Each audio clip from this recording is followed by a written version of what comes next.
wheels now aligned, Mary can deploy the might of the underlift, a powerful towing arm, known in the trade as a boom. To get the underlift in under it and see if I can lift it on the chassis, which is probably my best point under there that I can see to lift it on. It's essential Mary gets a rock-solid anchor point on the chassis, but nothing about this job is straightforward. Not looking great under here. The bodywork's actually really tight to the chassis. Put this in an ashtray, please. Just going to make it a whole lot harder. Yeah.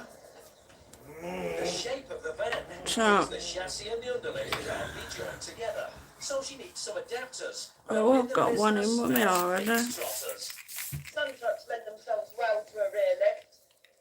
You go straight onto them, and others just are a bit more awkward. You have to play around till you find the right combination that'll actually fit. Let's do the garland in the background.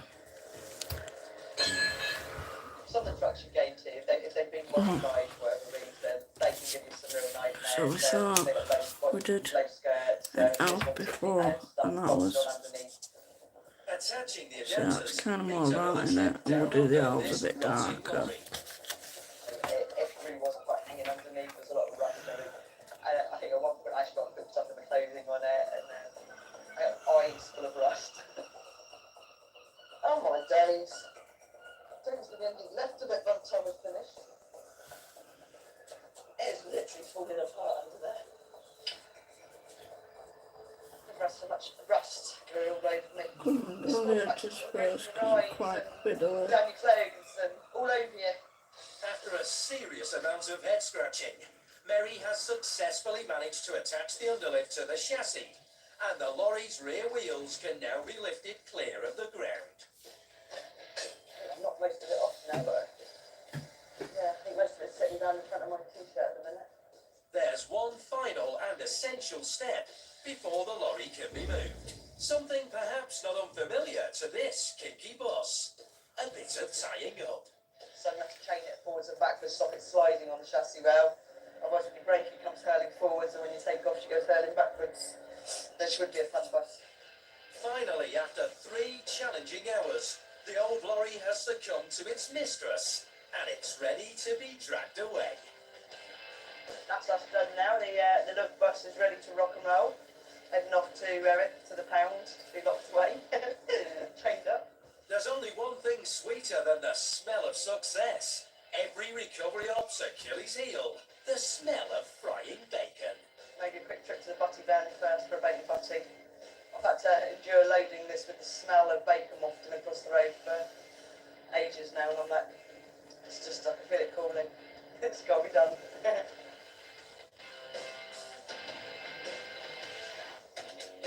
Coming up. Warren is pushed to breaking point. You want to try lining you back? Jim finds himself in a tricky corner. I'll try and come at an angle, pick it up, then pull around. That's my first plan. Let's see if it works. And veteran Tez feels the heat. Wish I hadn't got this coat on now. It's bloody warm. Marriages may not be making yet, but even the bad ones making past 3 days. We've just come back in from outside, it's getting cold out there now. Innit, Ed? Oh, it is, yeah. Less than you think. Call 0800 Are you taking a mick out of 1694748 me? for a free brochure. Oh, Hey. No. That's the perfect Wi-Fi for you. We've got I know it has though, the past couple of days it's got cold really fast, hasn't it? Where we have anyway, we're right near the beach in Wilson.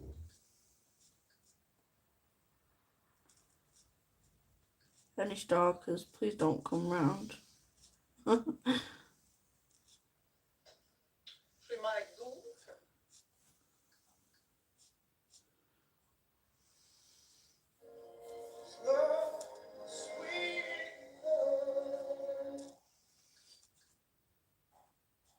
Harry Max Power, our most powerful grease cutting formula.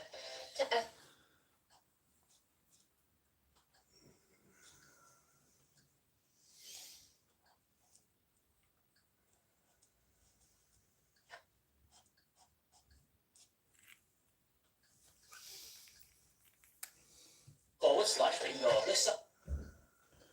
Ed. Yeah. But Experience the luxury of quality craftsmanship at an affordable price. It's also the perfect gift for those who appreciate durability, rugged quality, Petit. and timeless design.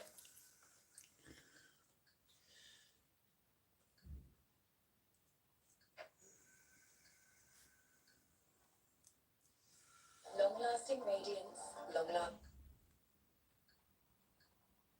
Can we just have cheese and tomato butties? what do you want? Cheese and tomato butties for dinner. And we can have that steak for tea. You like? I gotta take you to jail.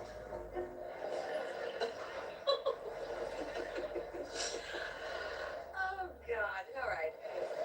Come on. Who put you up to this? Somebody in the paper? Well, just a little old state of New York. Shall we? Don't you touch me.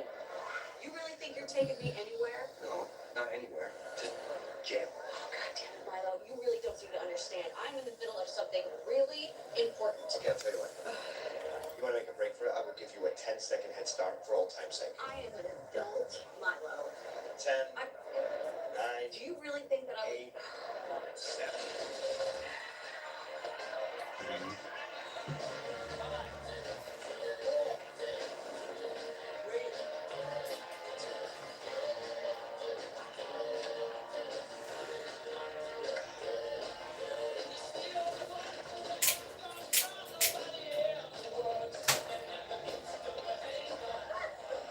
Try again.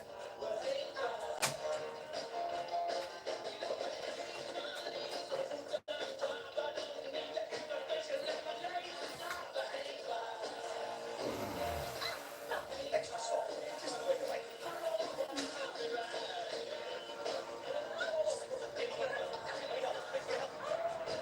Why'd you give up on me?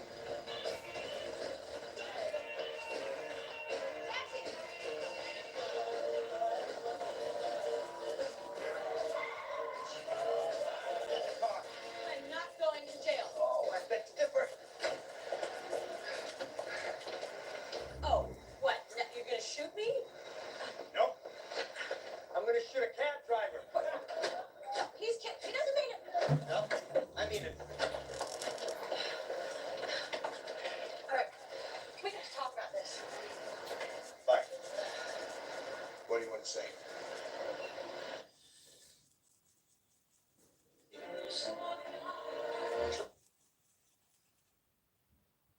Tell me better to split them up because they can't start saying things to each other if there's some.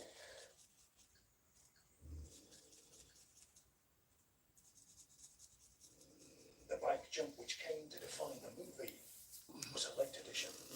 In the original script that I was given, there's no bike scene written in at all. It was added purely to keep the film's bike-obsessive star happy. Steve is mad on bikes. There were bikes all over the place. Every opportunity he'd get on the bike. Who's on that bike again? Oh, it's Steve. Well, tell him to get off it. We're shooting the other side of the set. He wasn't prepared to stand there watching all these guys dressed up in German uniforms having fun on bikes. He said, I want some of that. My mother came to the premiere, Right. and at the end of the film, all she said was, "Oh, wasn't the boy on the bike wonderful?" Is that what your mum said? Yeah. It's great. Oh, thanks very much.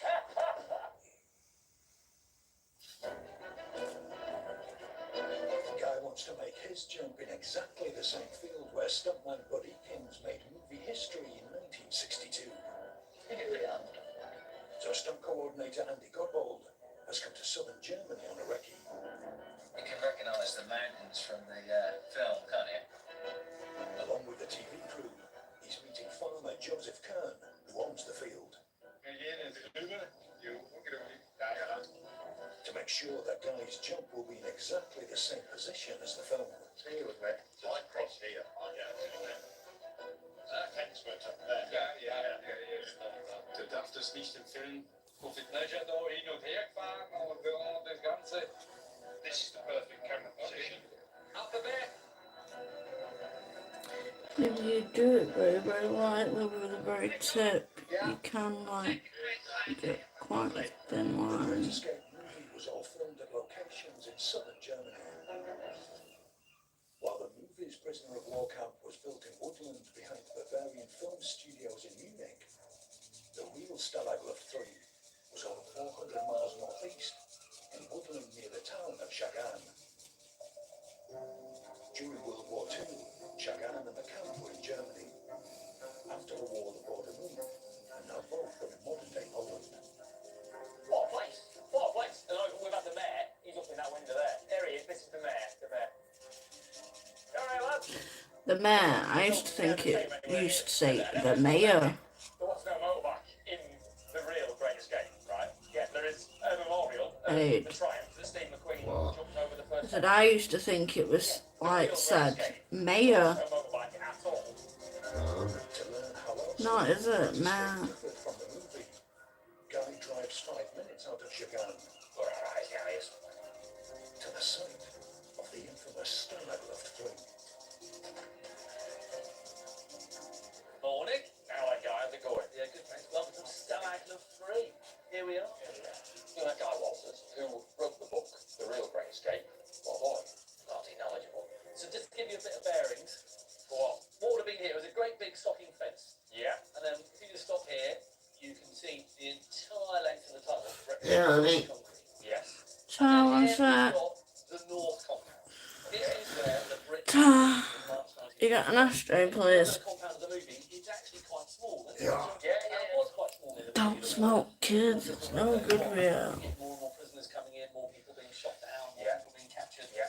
And so you then go from West Or Compound. vape, should I say? Because that's what everyone's doing these days, isn't it? Yeah, and where the Germans live. So you've got Hey. tens of thousands of prisoners.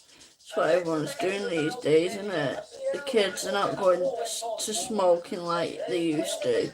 Going straight to vaping, aren't they? Like they have at school. Yeah. You know, this is almost a town in itself. And while Americans play many of the leading roles in the Great Escape movie, in reality the camp's expansion, and by 1944, they'd all been moved to a separate compound. There were no Americans on the escape because in September 43, they were all dispatched into the South Compound. They had been involved in some of the early days, but there were no Americans getting out. They weren't wearing chinos and a nice grey t-shirt looking like a Gap advert. They were all over there. What the movie did get right was that the original escape plan involved digging 3 tunnels. Who was Harry? Harry was the code name for the tunnel because it was 3 tunnels: Tom, Dick, and Harry. So obviously it's a very much a British culture to it. Let's face it. You would never use the word tunnel in the camp for obvious reasons. Without security, you're talking about, I'm going to go down Tom tonight. That doesn't sound great, does it? But anyway, that's what they would say. Tunnel Tom was discovered by German guards, and Dick was abandoned when a new compound was built over its intended exit. All efforts were then concentrated on completing the most ambitious tunnel, the 104-meter Harry. When they were tunnelling, they couldn't tunnel in their clothes, and the Germans would go, well, why are you so much? So the bridges were called Tom, Dick and Harry. So what they would do then, they would Ed. tunnel naked, What? okay? So them bridges are called Tom, Dick and Harry. Be in front of me, Tunnels. right? Tunnels, whatever. Naked, right? Passing all the sand and spoil back to me. Yeah, right. Yes. Now, my view, you know, put it frankly, was just your bum. Your bum, right? You're in a tunnel 20 foot below there. Yeah. I'm looking at your arse. 8 hours a day, right? Right. And the other thing is, the diet here was bad, so a lot of the chaps had really iffy bowels. So not only am I looking at your bum all day, but right in my face. They don't really show this in the movie. 600 men worked on constructing the tunnels. No, a lot of movies should do that, make it look more realistic, shouldn't they? The movie, you keep thinking, you know, they're all up for it. They all want to take part. Yeah. 2/3 really didn't. You've got to remember, this is a camp for flyers. It's called Stalag Luft 3. Right? Luft means air. Okay, this is run by the Luftwaffe, the German Air Force. Nearly every man here had been in a plane crash. Yeah. So if you survived a plane crash, you've done all right. You've done all right. You would be thinking, well, I've done my bit. I've been shot down. My mates have been burned to death in the back of my Lancaster or whatever it is. Yeah. I'm not getting in a bloody plane ever again. So sit in a POW camp. Just sit and watch the war. Oh, what was that noise then? Did you hear that? 200 men to escape in one night. But many people thought mass breakouts were foolhardy. did a mass escape, and the Brits had done mass escapes in the past. Yeah. They did one in 43.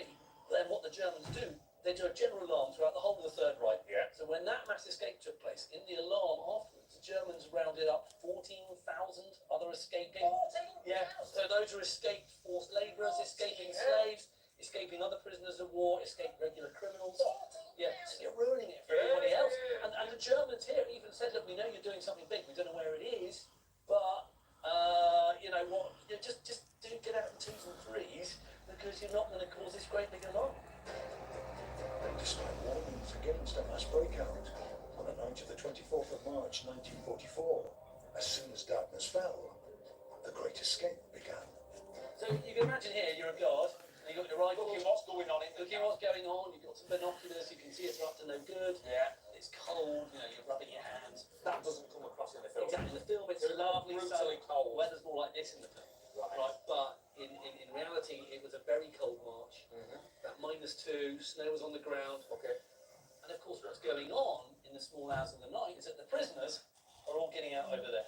This is about, what, 40, 50 foot away? Yeah, you've not got much of an idea. And it's in the snow, so you don't hear anything.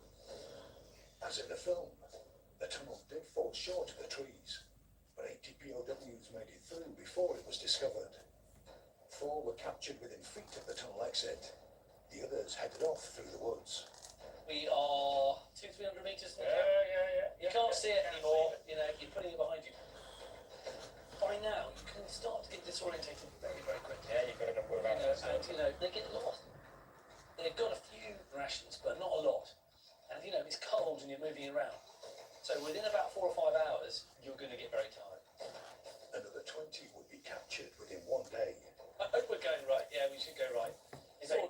it's this way, I think. We'll soon find out. Having made it through the woods, escapees reached the outskirts of Chagall. Right, now then, we're getting near the station. Oh, we've got 1944. What you got to now? You're a civilian. Yes, You're in the walking now. out the path. Yeah, 2 in the morning, just walking down the road. Wasn't Tiger Man Europe? You've got it. And don't forget, this is Europe, and there are people on the move all the time. And there are trains coming out of massive stations like this 2, 3, 4 in the morning. So we might think it's strange having tons of blokes milling around in the middle of the night, but actually it's not that strange. Those aiming to escape on trains from Jagan station needed to use an underpass to reach the platforms. Some of the prisoners managed to get through that big door down there until it was slammed shut. Due to an Allied bombing raid on Berlin, the station had gone into shutdown as an air raid shelter. The other chaps, only thing they could do was make their way to the next station down the track, 4 or 5 miles down there. So you've got a party of about 12, 13 of them all walking together. I know, it's amazing they got away with it. 25 escapees made it into the station, which has hardly changed since 1944. This is the ticket hall, and the little ticket bureaus over there. You've got to imagine this is the middle of the night, and 20 or 30 of us escapees in amongst the other people, pretending, this is just normal, I'm standing at 2, 3 in the morning. Half an hour ago, 40 minutes ago, they were Scrabbling out. in 104, nervous as hell, and now they're standing here, and they're thinking, I can actually get away. This is a proper escape now. This isn't just a walk in the woods. I'm about to get on a train, I'm about to escape.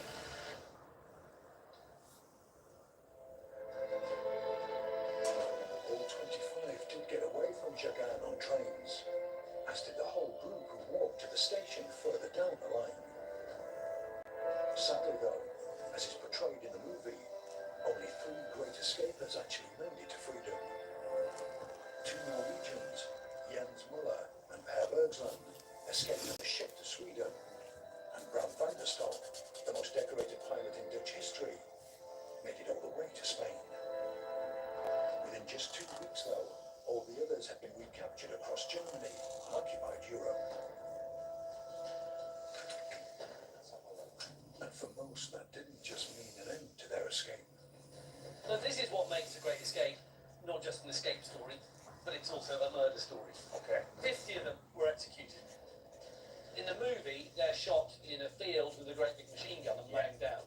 In reality, because they'd escaped all over different parts of the Third Reich, they were then driven back to the camp, supposedly, in 2s and 3s, and they're shot typically while trying to escape, but actually they're having a pee on the side of the road, and they're shot in the back of the head.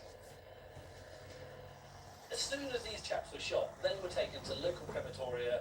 The Gestapo filled in all the paperwork, and they were burnt very, very quickly. So every form says shot while trying to escape. You can just about understand why 1 or 2 might get shot while trying to escape, not 50. And it became incredibly apparent that this was mass murder.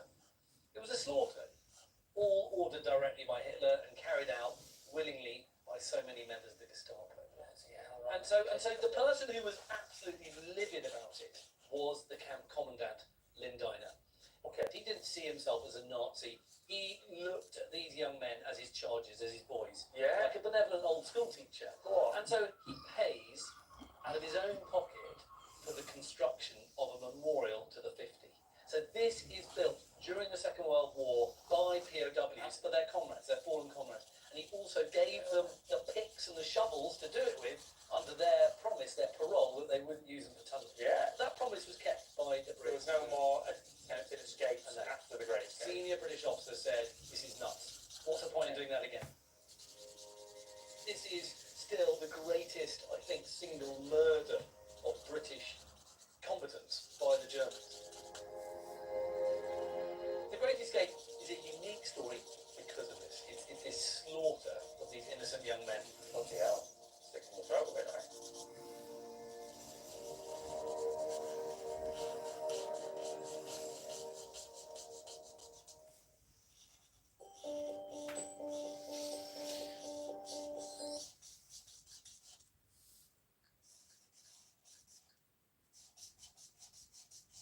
Styles that move you.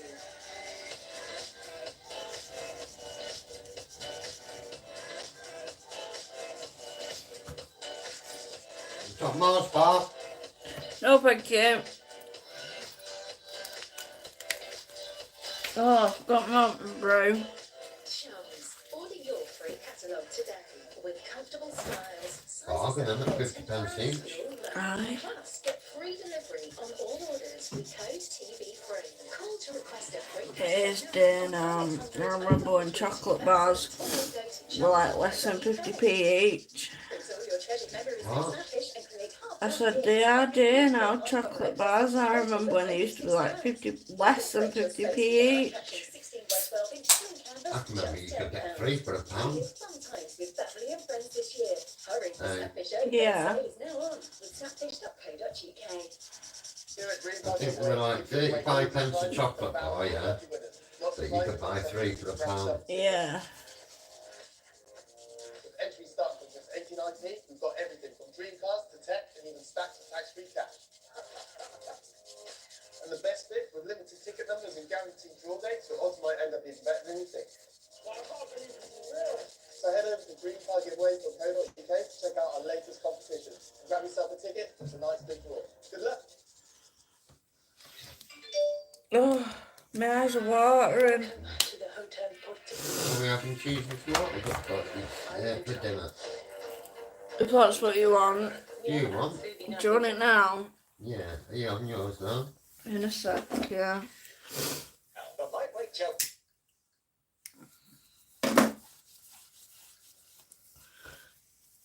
Free.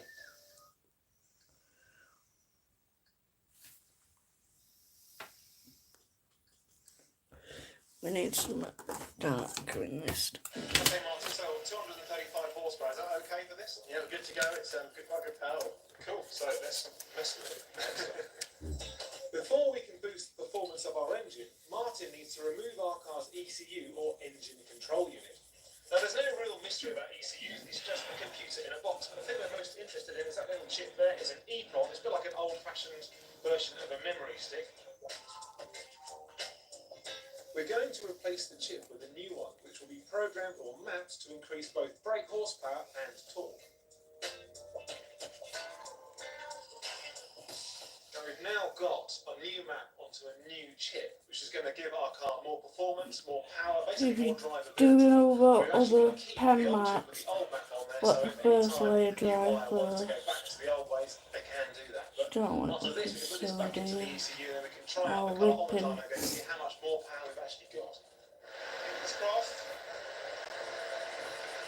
also not staying in their arms and just going over it.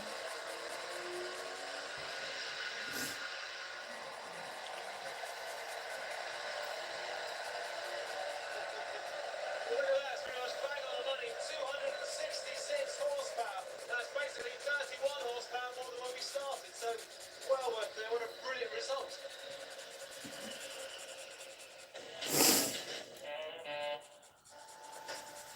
A performance car like ours needs high performance brakes to cope with the demands of stopping safely from high speed on the track. You can imagine you're tearing around the racetrack, pushing the car to the absolute limit. Those brakes are going to get really, really hot. And especially with standard brake pads, when you get hot brakes, you're going to end up with brake fade, and then you're going to end up in the gravel, which is not a cool place to be on a racetrack. What I need to do is two things. The first is check for the general condition of the brakes, and then the second thing is actually swap those standard brake pads for a high performance version, which is designed to handle both road and race conditions.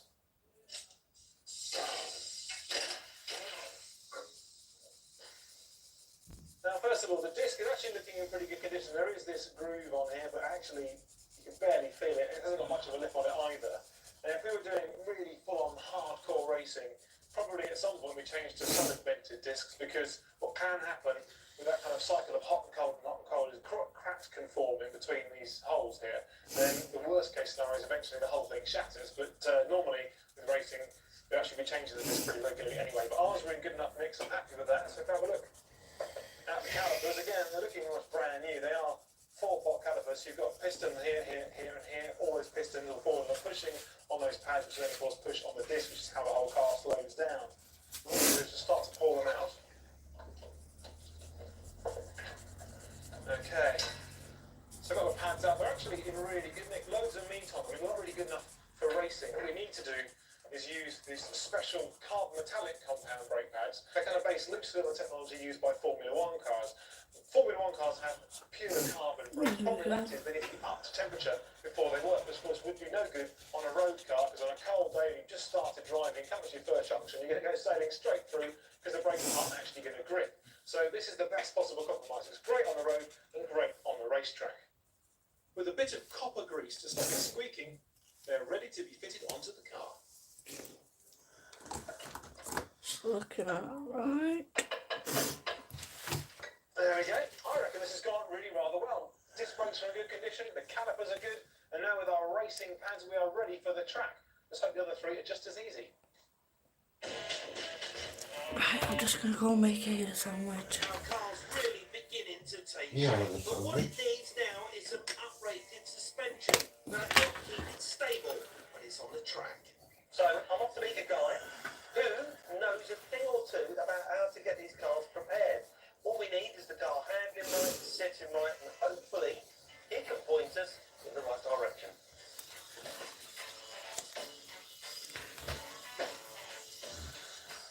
Well, it certainly looks like the right place. You must be Andy. Yes, How are you, mate? Wow, look at that. It's a proper race car, isn't it? It is, yeah. This is one of our customer cars. It's a full-blown race car, stripped down to bare. Fantastic. So that's a dedicated race car. When I spoke to you on the phone, I've got a 944, which is more, really, like a race and road car. And I want the best of both worlds. I want to be able to take it to the track and thrash it, but I also want to be able to adjust it and then drive home at the end of the day. I think the most important thing you need for your car is some adjustable dampers. So what we want to try and do is give you the right compromise for a soft setup for the road and a firm setup for the track. Very expensive. Yeah, about £1,000 for a set is the going rate for a set of shock absorbers. £1,000. Okay. Well, I feel like I've been done, but thank you. I'm having it. Thank you, mate. Right. That's the last of the booting. I can't wait to get this stuff back to it. Knowing how good that car's going to look, feel, and handle when all this stuff's screwed to it, well, it's giving me goosebumps. Our 944 track day car is well on the way. But all the dosh we spent is really giving me the jitters. For instance, I've just blown £1,000 on the shock absorbers. Join us after the break to see if it's bank or bust for a Stuttgart supercar.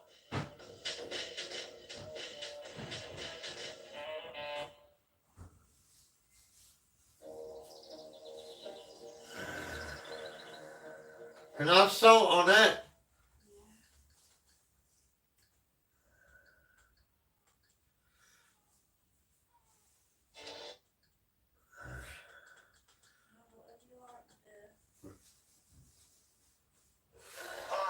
yeah, I read you, but you have to understand, there was no warning. The merger was going through smoothly, and suddenly it turned into a hostile takeover bid, and they wanted you out. How can you watch these American soaps in Do you mind? This is a conference call, idiot. That Clyde is out in California selling my business behind my back, and my only ally in the whole world is this hapless schmuck. Yeah, he looks pretty inadequate from where I'm sitting. Yeah, go on. No, Rory, you are the hapless schmuck. Now listen, go to court and get an injunction. If you can't get an injunction, get a hitman. Just stop Clyde. There's bit of salad cream. Gary, I think that's my merchant bank. Bought one of those now, have you? And butter. I'm sorry if I seem to be taking my problems out on you. It's all right. Yes, with the penthouse, the Porsche, and the PMT. So, what exciting things have you got planned today? Oh, just thought I'd sort through some old movies. Your life, it's so simple, isn't it? Tell me about it.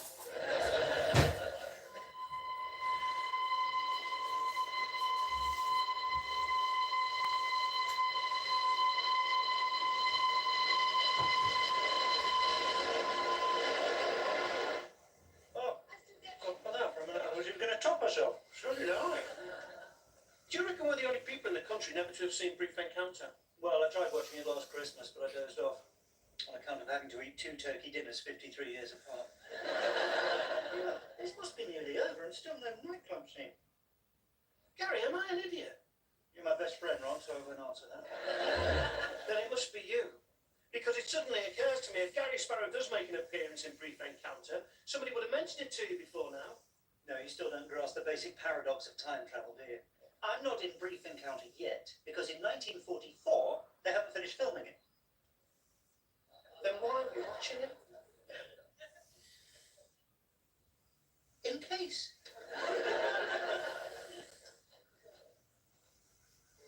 You've been a long way away. Thank you for coming back to me.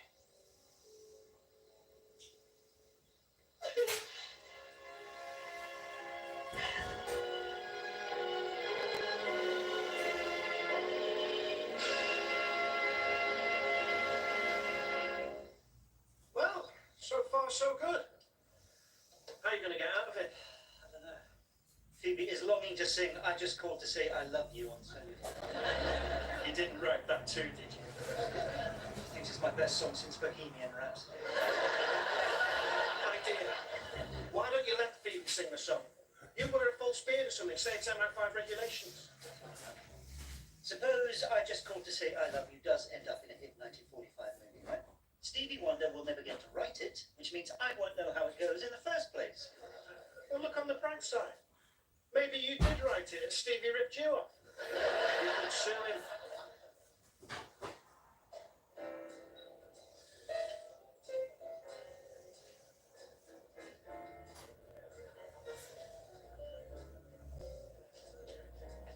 Excuse me, miss. Can I help you, sir? Well, I seem to be suffering from dry lips. I was wondering if you knew of any remedy. You can try one of these. Cheers. Have one yourself. In fact, make it a double. Look, I'm sorry about yesterday. If you want to do my song, then I'm flattered. Yeah, so you should be. I am. Evening, lovebirds. Silly. Here, have I got a joke for you? Have you? Go on then. I must have left it in my other trousers. I'll just go and get it. Gary, the thing is about this song. Even get it. Phoebe, you look as enchanting as ever. Thank you, kind sir. No, I was thinking about this song I'm going to do with Phoebe. Oh, listen, there's no need to apologise, my dear fellow. No, I mean, Now, I've been trying to tell him. I know you're shy of performing in public, and how did you put it, Noel? Exposing yourself and compromising your position. So, Noel's found someone else to accompany me. Well, I suppose I can teach in the court. Well, that won't be necessary. My dear friend Anthony has written a lovely song that's quite perfect for Phoebe. Who is Anthony? A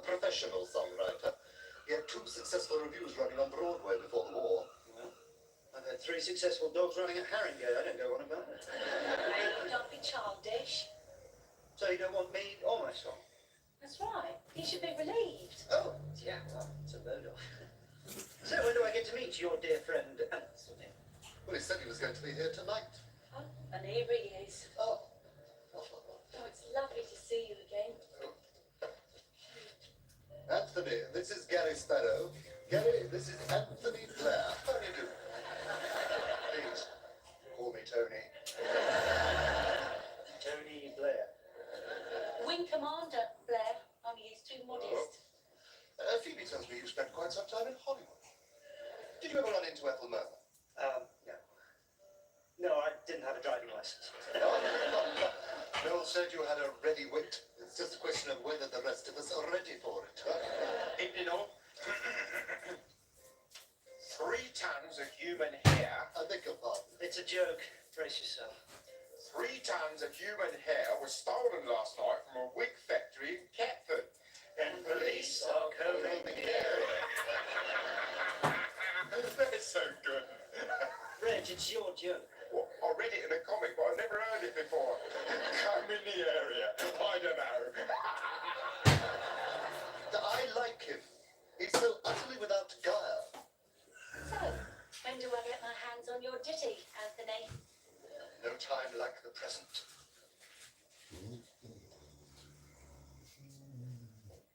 Don't fret, Gary. She'll be perfectly safe in Anthony's hands.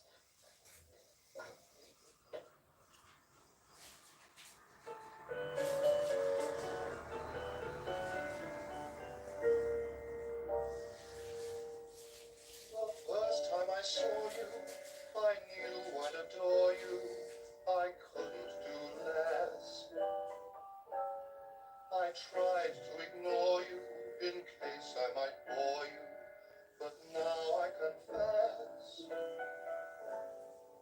it's not just your style or your smoldering smile or the way that you dress. I love the complete you, the whole head to feet you. I couldn't do that. I don't want the money, you klutz. I want my business. I want Nature Boy. It was my project. It was my dream. And I'm not selling out for a lousy $8 million. Well, I'll just get a coffee. So you get back to that rat Clive Lazouche and... It's 2 in the morning here, Yvonne. He's going to be asleep. Well, then wake him up. And keep waking him up. And if he falls asleep, trot him with lighted cigarettes. Look, I'm tired too. People make mistakes when they get tired. It'd be different if you were here. I'm sorry I didn't get back last night. Fog completely shut down Inverness airports. Right now, Gary, I don't give a flying bomb. Fine. Fine, I won't bother in future. Okay, Murray, I'll be there. Huh?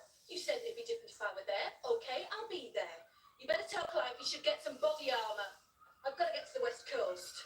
Right now, I don't give a flying bomb, Yvonne.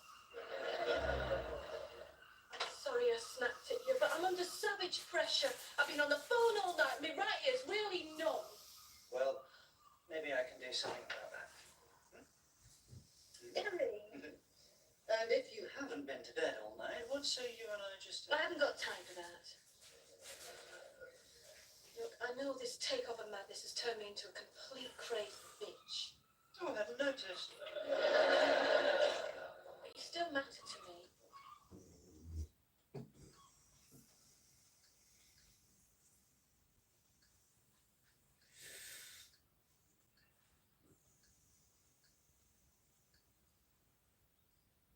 Masticated way. I can move on to the rear of the car. Here's our rear suspension unit. You can see kind of just goes in that point there. It's held on with a bolt under here somewhere. There's a dirt in the way. There's another bolt on the bottom. Just take those 2 off. And it is kind of handed. You can see there's a little bit of asymmetry there. That's to make sure that the shock actually just is kept the right distance away from the body. It doesn't foul anything. So it's not going to be too hard to put on, hopefully. Just got to get all these on there.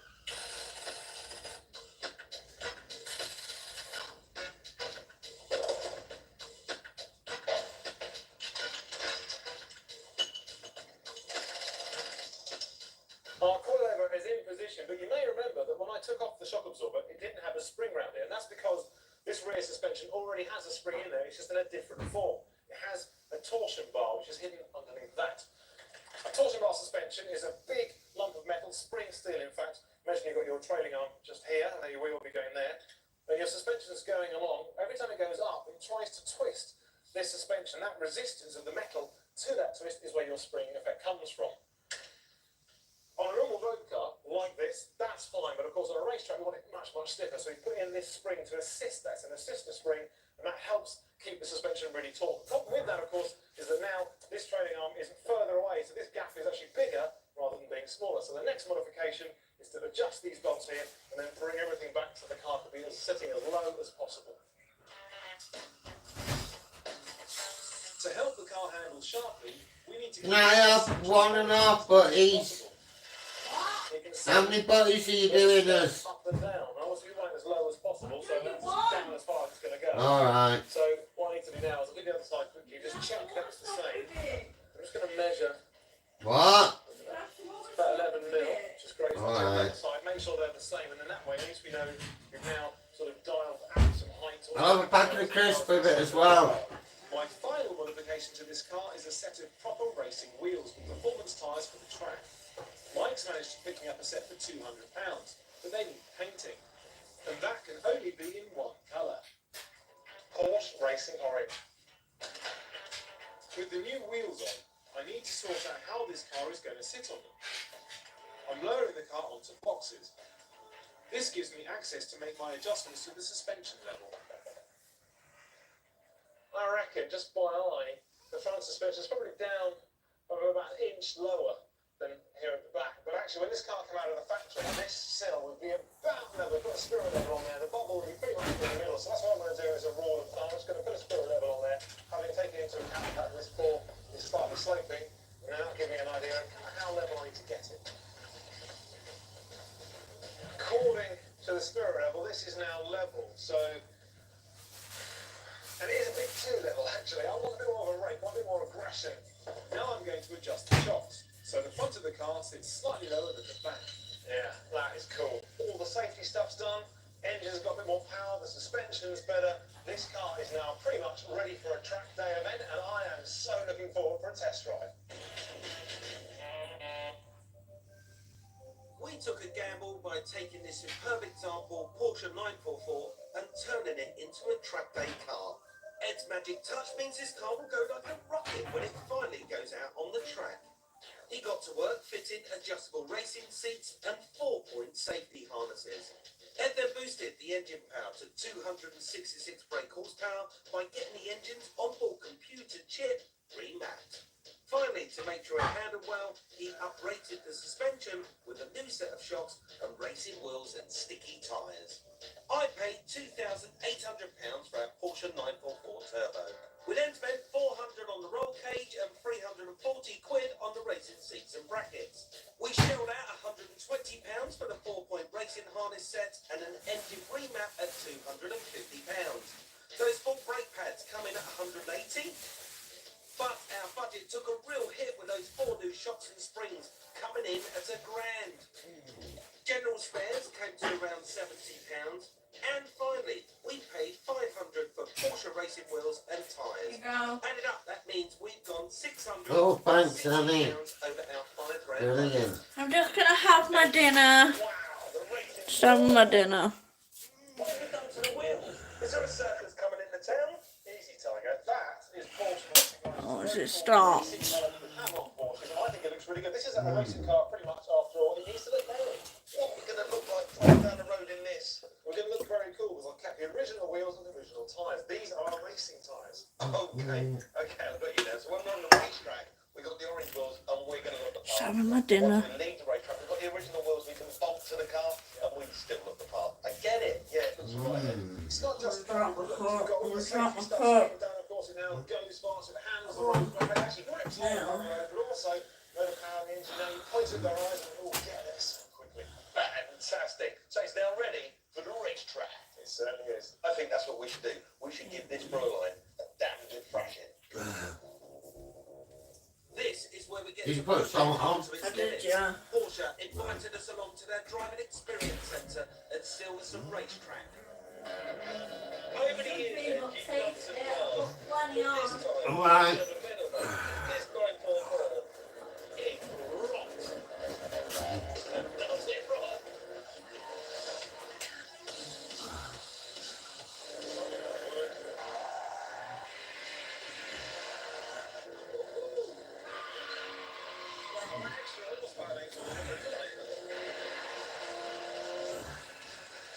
Yeah, the suspension was expensive, but it is fantastic.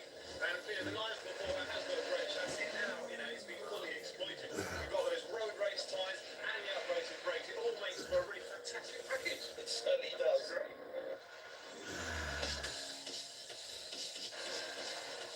Now, you might have noticed that I left the sticker on. I know if you wanted to remove it, it is a bit cheesy on a track day car. I think it kind of matches the very wheels. Do you want anything else before I sit down? No that.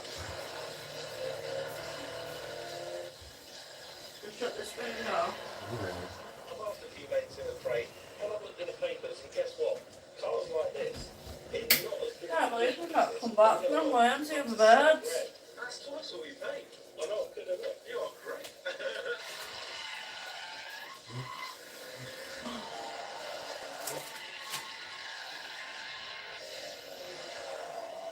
I was a cheese and never had this strong Right. butter. Our Porsche performed like a dream out on the track, but how will it fare with the serious business of impressing punters? We advertised it on one of the specialist track car websites. There was good interest, and a few keen drivers have come along to see the car.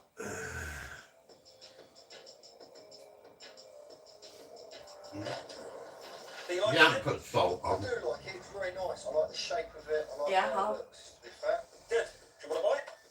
So you can keep the orange wheels, and I'll go for £5 grand. £5. Well, you only want half of this motor then, dear, because I'm not selling it for that. So I'm going to have to walk away for that. Don't worry. So far, just a tyre kicker's come down to look at my 944.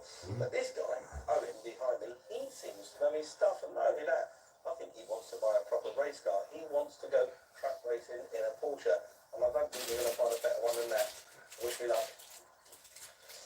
So what do you think so far? It's nice. It's alright, isn't it? It's a good looking car. One the turbo sticker sort of sets it off. So you want a car to go racing with? I do, yeah. You know what? I think this is one to do it. It might be at the right price. Now I've advertised it for £7 grand. That's what I want for it to get your checkbook out and we're done. 6.5. Oh, £6.5 grand! Why do people do that?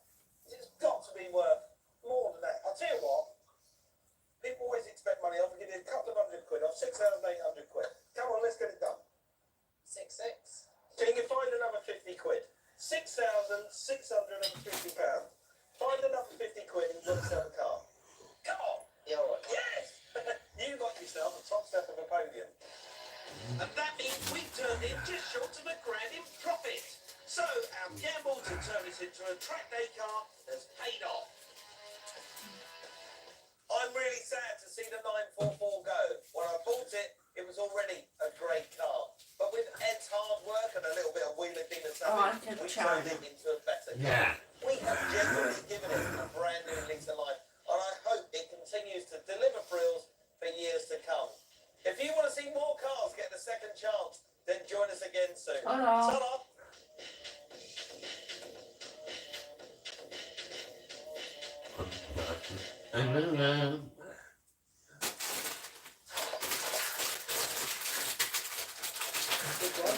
No. You said you wanted 1.5. I don't want it. We'll leave on now, I'll eat after. Then drop off at a parcel locker. Or at Collect Plus. Choose from more than 5,000 new parcel points. Or we can just collect from your doorstep. And you're free to do something else. True. How handy is that? Royal Mail. Send it your way. Dropping into the Go Henry app. What? New Paddington and Peru card designs to help your kids learn the value of money. They can earn money through chores, receive pocket money set by you, create savings goals that save, and spend on their card. Sign up to get November 8th. You could save £352 when you switch to a similarly deal this Black Friday season. Now that's a wake-up call. Black Friday deals are Paddington wild and to who? shop on. If you have cancer, it might affect your finances. But when I want to know it said Paddington in Peru or Paddington in whether you need to Peru. ask about work, what if I can't afford my home? Struggling with bills, I can't afford the heating. energy worries, How am I going to Peru's in the or pool, sorting aren't out your finances. Huh? Whatever you need to ask about money and cancer, we Peru's are off one of the sympathy. pool, though. Call us right now on Yeah. 0808 239 1000. There was a darker side to Chris Brown. It does have some people wondering, well, if he's doing that in public, what's he doing behind closed doors? Brand new Chris Brown, A History of Violence. Stream now, only on Discovery. He's Chris Brown. Look at that. We're really Singer. high up here. I don't Yeah. know if I like this.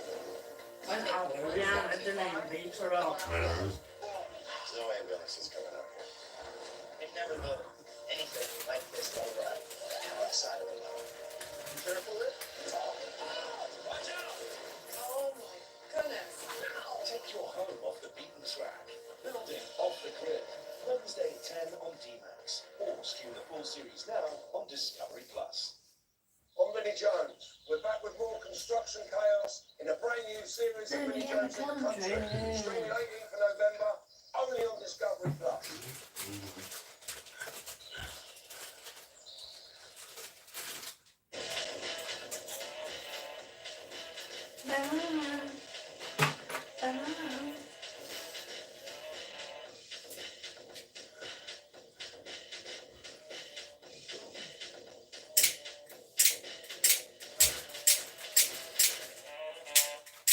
Welcome to Wheeler Dealers and show their classic cars get a second chance to shine.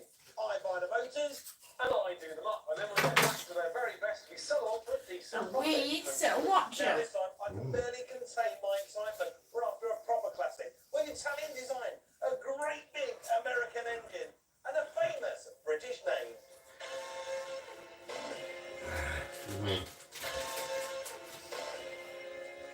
I'm looking for the Jetson Interceptor, one of the most respected and Yeah. adored classic. Put on something that we pay for. Action stations now on 5-star and a full tank means the traffic cops are ready to hit top gear to take down some criminals.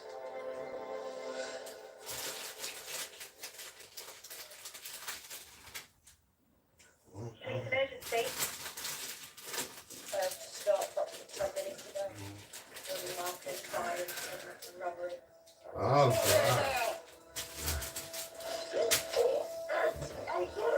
God. Derbyshire's traffic cops on the front line. I require a sample of breath from you, okay? Patrolling some of the UK's busiest. Crash, crash, crash. I've seen far too much death in my 27 years. It's heartbreaking, really. You don't realise How that many kids were on that scooter About there? They four. look like it was about Dealing with 4 on everything it. reckless and wanted Ooh. to organise. Always gets me every time, that. I don't know why they drag people out of a car like that. Sat there and then they go up to them and drag them out of parts of it. the country. Let go of them. They're surrounded on all sides. been told numerous times to move away. Like him. Battling to What's he maintain called? law and order PC is a Bunny constant Page. challenge In him as well. for the traffic cops. Coming up, fast and dangerous drivers. 240 miles an hour on the motorway. 140. Low speeds. It's easy to die. Chances, cheating death. Adrenaline will get you out of the car, but then the engines will drop you. When you drive your car while you're sat with the engine running, And risking lives. all you need to do is breathe through this tube. You understand that? I need my glasses because I know what he's saying and all. I'm not saying that. Keep going. It's a race against time for the traffic cops to keep them off the roads. Legal limit's 35. You've blown 107. You're therefore under arrest. Bloody hell. Well over, isn't he?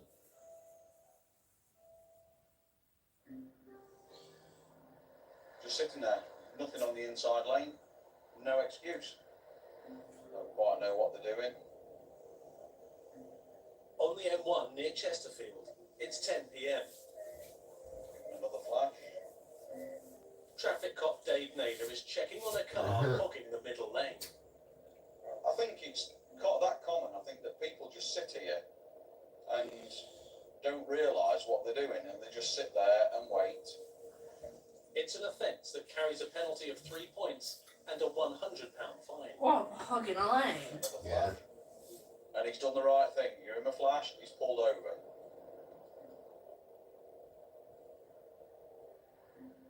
Halfway through his night shift, Dave spots another car sticking to the middle lane. It's another vehicle that's just sitting in the second lane that's not paying attention. There's absolutely no need for that to be in lane 2 whatsoever. And another flash. This will be one that's coming off shortly. But this time, the driver of an Audi A3 ignores Dave's flashing blue lights. Took a 4-8 to really failing to stop for me. I'm on northbound. As it goes past me, it disappeared at a fantastic rate of knots. Quick them Audis, aren't they? Try and make ground on it. I've never been in one. It's not keeping up with them. I've never really been in an Audi. It's an unknown entity of what's in Yeah. that vehicle, Yeah, who's they're in that fast. vehicle, what they're capable of. Because ultimately, if it's gone into a No, pursuit, I've never been in one. they don't want to be Good captured. reliable cars, but when go wrong are expensive.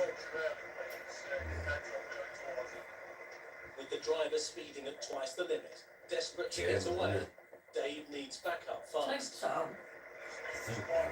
Look, 140 and he's still 6 miles far in west. front of him. Traffic cop Dave McAllister is racing to assist. Right, I'm gonna finish On my his own, all he can do is follow it, and that's not what we do. We try and get some tactics. in Put place that to get buddies to up stop. in the back. I'll have that later. Please. So I've got to think, where do I need to aim for to get ahead or to get onto the back of that chute? Yeah, now Marcus, 29 out. 47 trying to get 29. Stand by. Vehicles off, 29 Alpha, speed 110 onto the exit step. Did we put that on that table so I don't spill it? We're going underneath the motorway. And then the one that you wouldn't expect it to do. I'm back. It's done a reciprocal 29 Alpha. Right. It's now southbound. Speeds in excess of 140 miles an hour. The Audi's change of direction means PC McAllister is now 15 miles away.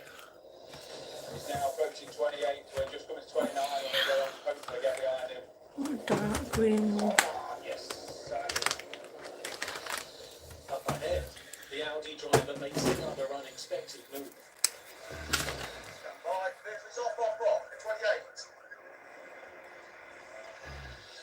Going all the way around again. It's reciprocal. We're about to approach. Blue or green.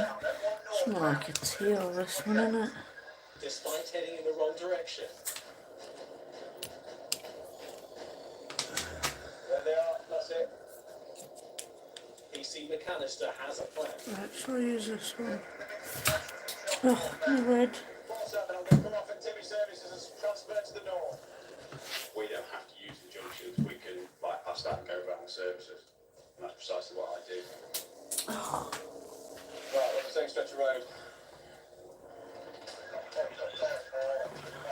Got it.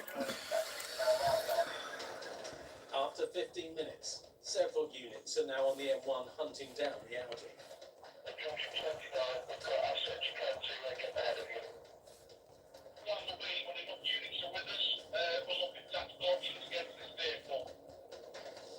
As the net closes in, the Audi driver ups the ante.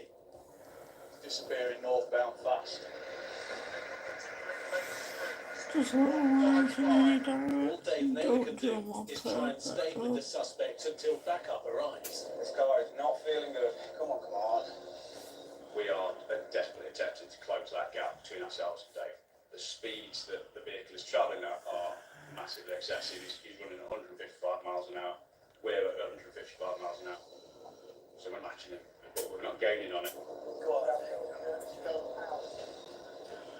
that speed, the closing speed between you and traffic is phenomenal. If somebody doesn't get out of your way in time, if you try and swerve or somebody tries to swerve by your way, they're coming off.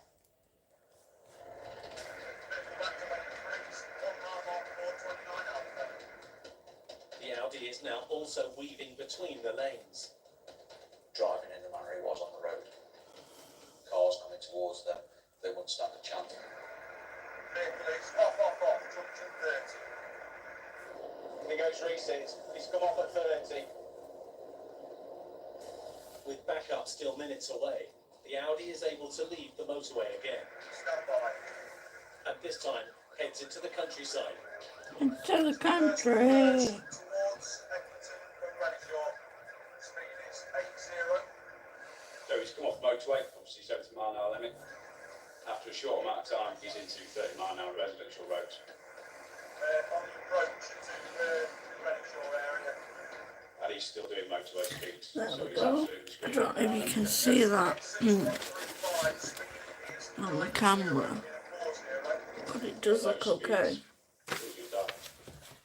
Coming up, as the Audi heads for cover, No lights on the vehicle, but no idea where it's gone this time. the dangers spiral out of control. Right, let's do. Whoever was in there, still alive. And suspected drunk drivers, lucky to be alive, We've got one under arrest, but I'm going to have to go via the hospital first. but Really bad. Had a really severe father.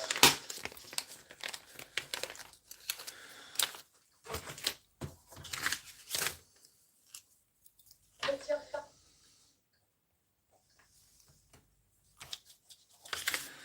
Well, there's some twinkly bits in it. Do the twinkly bits on the dark ones. When it's possible to help those plants. The pressure's on though, really, because I've got to sell that motorbike, otherwise Carol will be after me.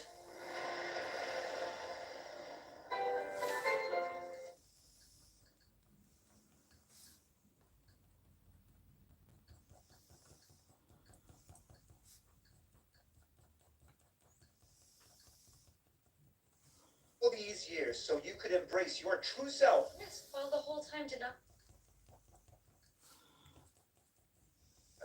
at last.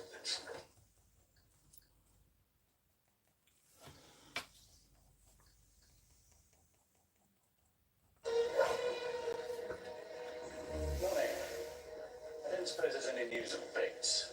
We're expecting him back any day, my lord. He wrote to Anna that they have the funeral.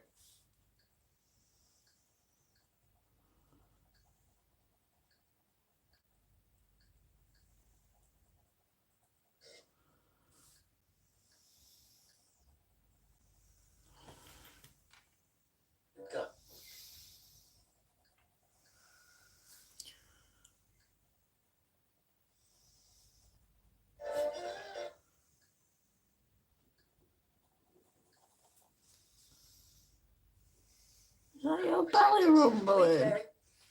No. Chasing classic cars starts Friday from 9 on D-Max. Can't wait. Stream now on Discovery Plus. There's one.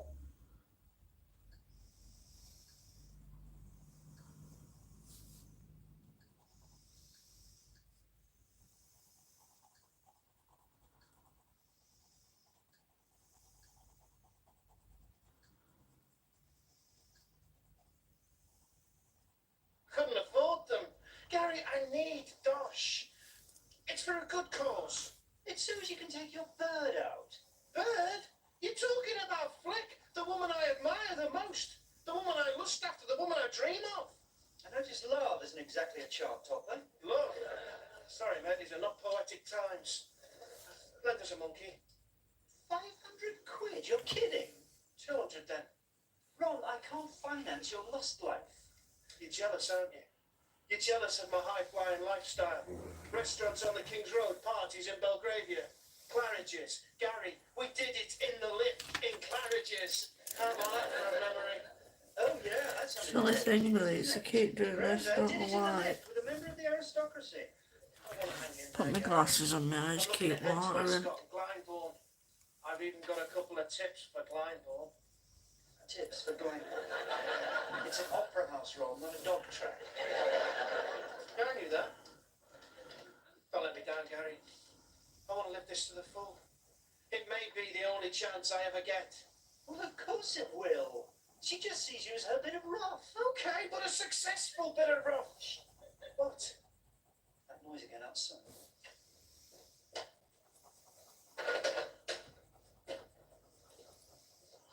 What's that smell again? It's like stale tobacco. That's it. This has happened before, you know. It's probably just some kids. So what's that? It's a cigar butt. Somebody must. Still hot. Oh, well done, Sherlock Sparrow. Can you see that on the screen? No? I used to say 1945. Can you see it? I'm looking for some memorabilia from my wedding. My husband, in fact. There he is. Yeah, you can just about see the gutter on it. Oh, it's alright though. These are just normal glitter ones from that craft shop, the works. They're cheap ones.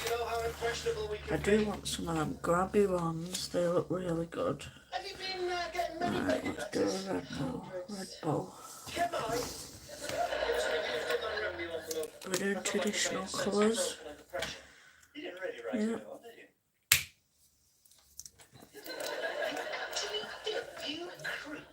Just ignore him, Yvonne. He just wants you to finance his over-ambitious romance. Each according to his needs, I say. Ron, in all the time we've known each other, have I ever done anything at all that has ever given you any pleasure? Never, Yvonne. Never. She never has, Gary, honest, mate. I've never been especially nice to you, have I? Well, here you go. It's not much, but it might cheer up a bit. 5,000 quid. Yvonne, that's brilliant. Yvonne, that's outrageous. No, Gary, that's charity. Ron is less fortunate than most. We've always said that. Thank you, thank you, thank you. I can live again.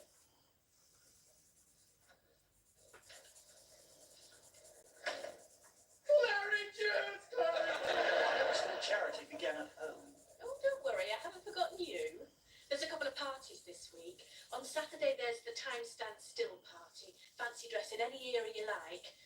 Or to you, it'll be the Come As You Are party. Oh, and don't forget, tonight it's Phil Collins's do. He's booked Madame Tussauds. Oh, that's shrewd. So it'll be packed with celebs even if no one turns up. David Chinilla, Emmanuel Petit, the Arsenal crowd. Oh, and not forgetting Zoe, Denise and Ulrika. So it might get a bit laddish. Yeah, why not? If you like that sort of thing. I'm signing some papers to finalise the deal tonight, so I'll join you there later. Your name's on the guest list. Right, thanks.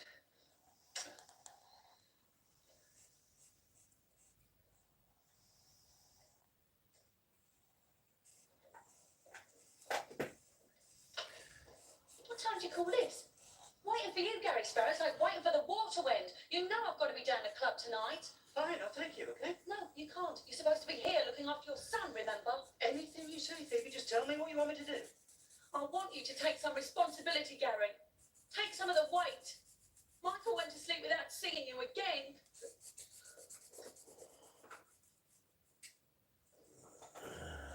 Can I hear the all clear? Talk about in hot water. Somebody who ain't got all pink like a what's name? King prawn? What? I didn't know fish had their own royalty. Mind you, bees do, don't they? I said bees do, don't they? Yes, I heard you, Reg. Sorry, it's been a long day. I'm not really ready for an intellectual debate. Oh, good. I just felt obliged to be stimulated. Reg, are you on duty all night? Oh, yes. Happy post till 2. I'll see Phoebe in safely. Good man. That's why they employed an ex-copper. Security's hit. Reliability. Diligence. Hello, Moneypenny. Put me through to M.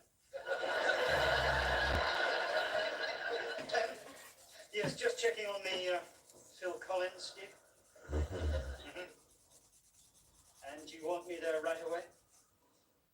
Roger, will do. Rats. There's something on, Reg. Phil Collins gig.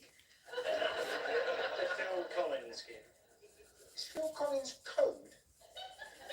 Phil Collins is code to me, Reg. Listen, I need a favour. Actually, your country needs a favour. Reg, your country wants you to babysit. They never wanted me to do that before.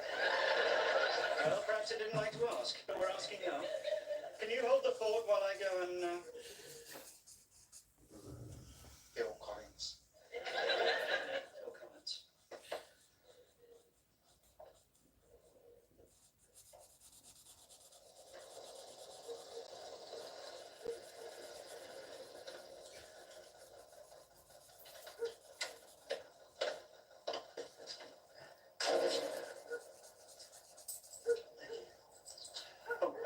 Just a minute. I said I wanted ducats. That's it. It's just ducats, Patty. So where's the Royal Oak? You should have said you wanted the Royal Oak. That's down the other end. This is the Canal Bridge end.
Travelled the wrong way.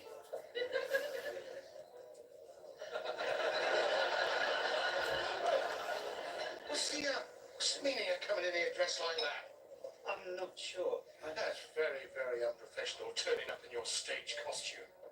Stage? Oh, you are the comic we've been waiting for, are you?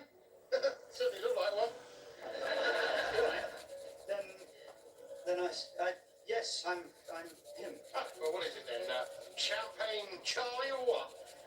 Gary Sparrow. No, don't you mean Harry? No, Gary. Are you serious? No, I'm the comic, remember? Ladies and gentlemen, brace yourselves for a real treat. We hope. Ladies and gentlemen, I give you Champagne Harry Sparrow.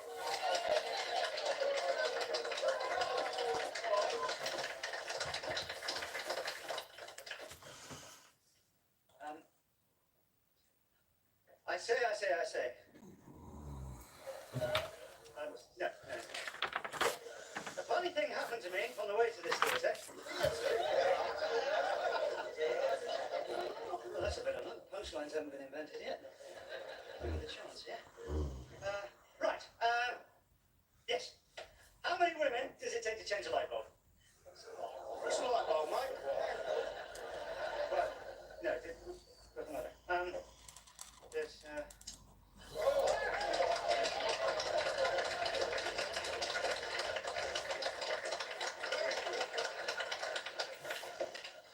should have bought a pop-up toaster. I could have started a new religion.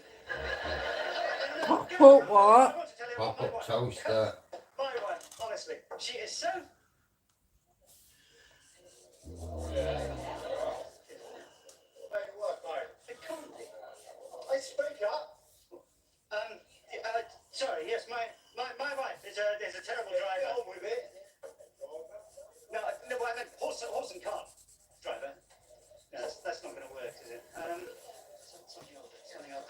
Yeah. My wife's got no nose. Oh, no, that's the dog. Sorry. Forget the wife. Forget. Come on.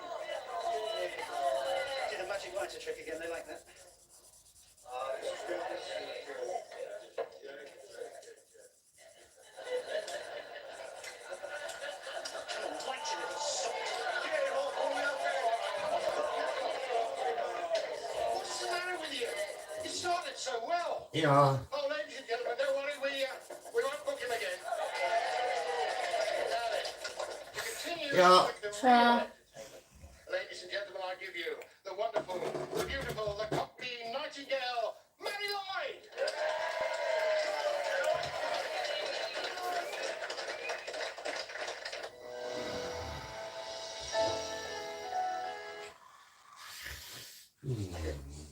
so No.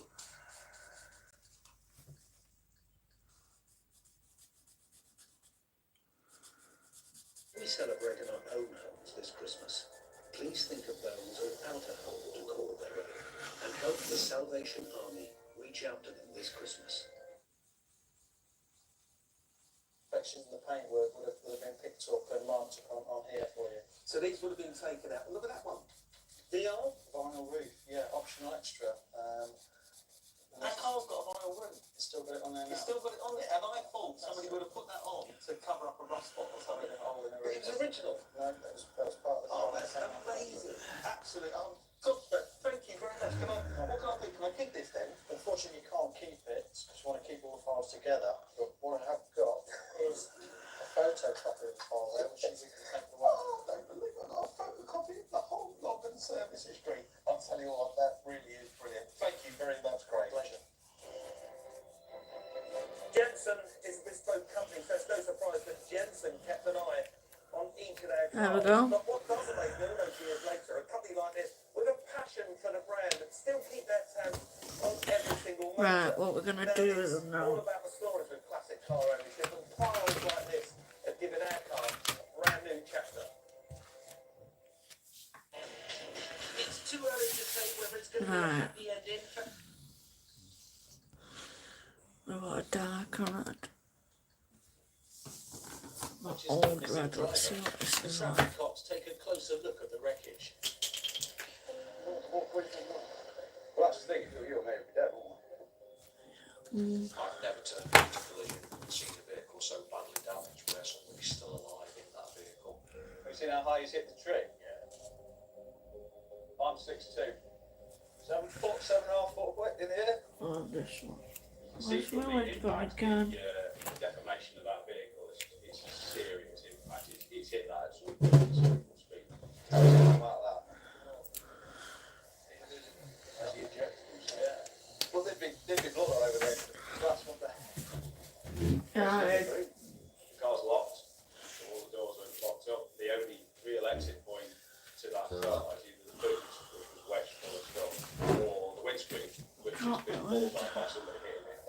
The only way you can come out is through that hole in the windscreen. So I think he's kicked out of there. So I'm thinking, I'm going to release it out of here, but obviously we should have before. When an impact this severe, they're not ejected. Adrenaline will get you out of the car, but then the usually will drop you somewhere. If he's out into the wild, we're in the middle of nowhere, he could be laying quite close to us, we never find him. Priority is the one at this point, find the driver. right, I've got this slip little sucker. Seeing there's a lot of units here, flood the area, see if we can locate them. It's now a race against time to find the missing suspects. And as more units flood into the area, the search widens. Obviously, first and foremost, we want to make sure that whoever was in there. You got that straight? No. A boozed up suspect is under arrest. Dark enough. You must start. It's not a stupid question. Oh, yes. Battles against the system. Sorry.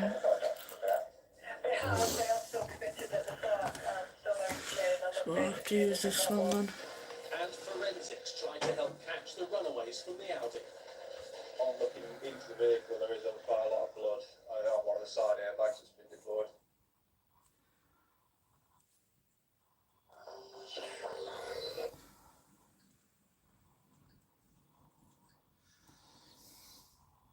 More people choose the A. Nightmares are in my head, not in front.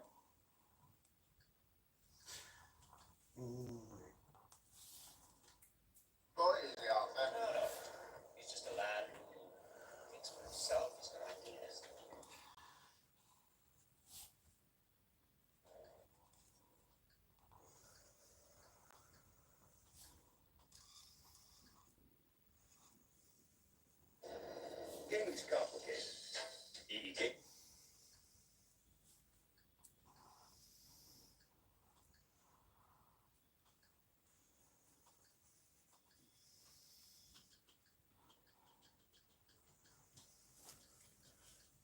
Yeah, I like that.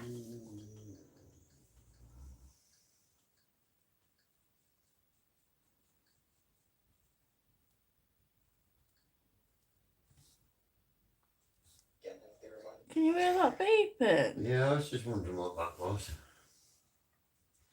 In the kitchen, there's little.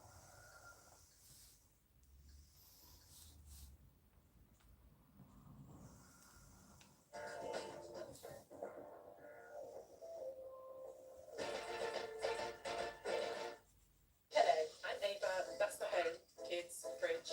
That's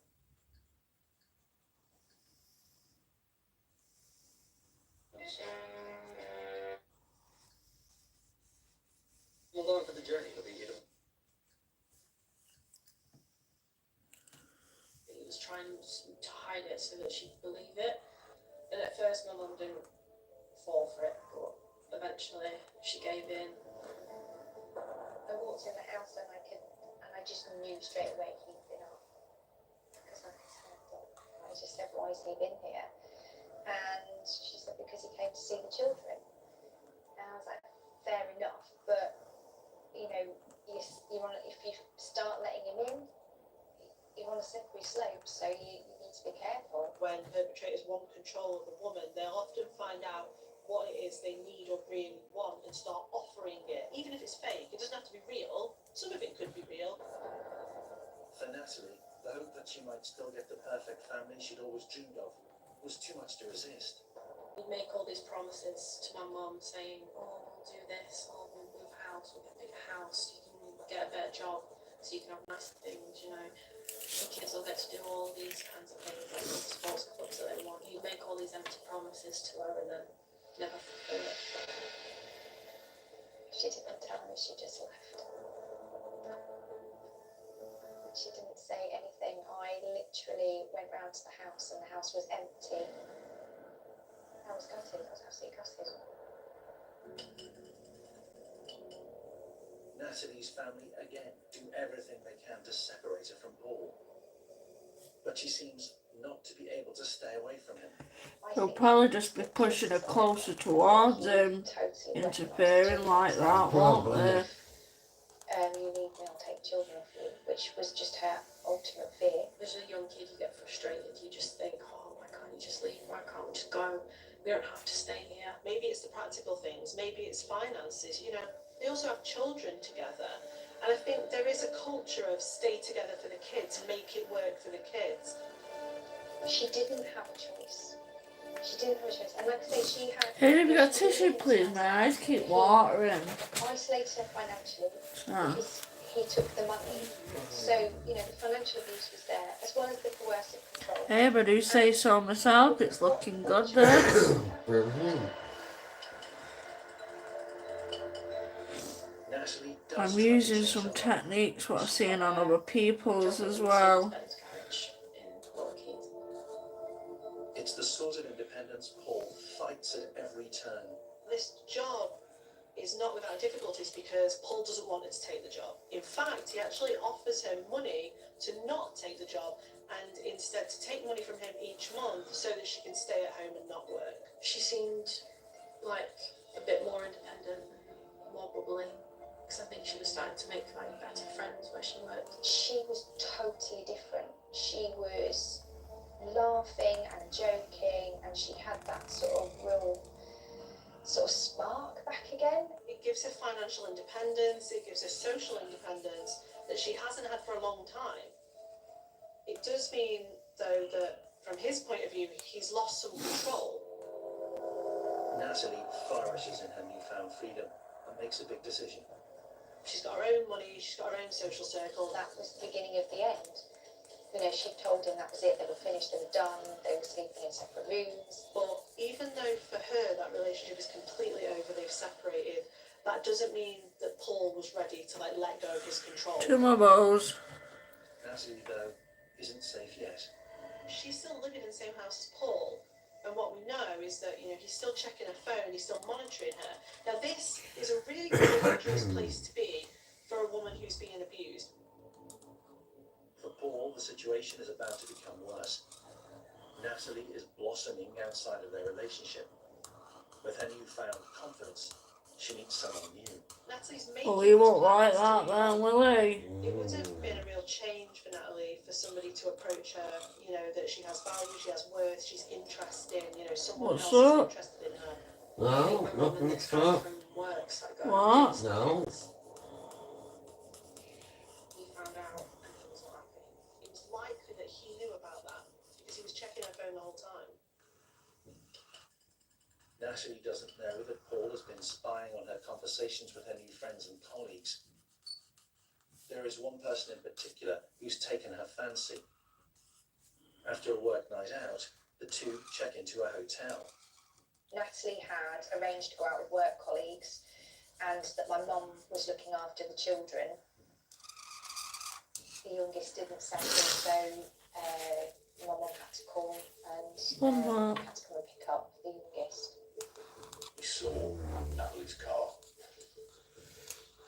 near Margaret's property.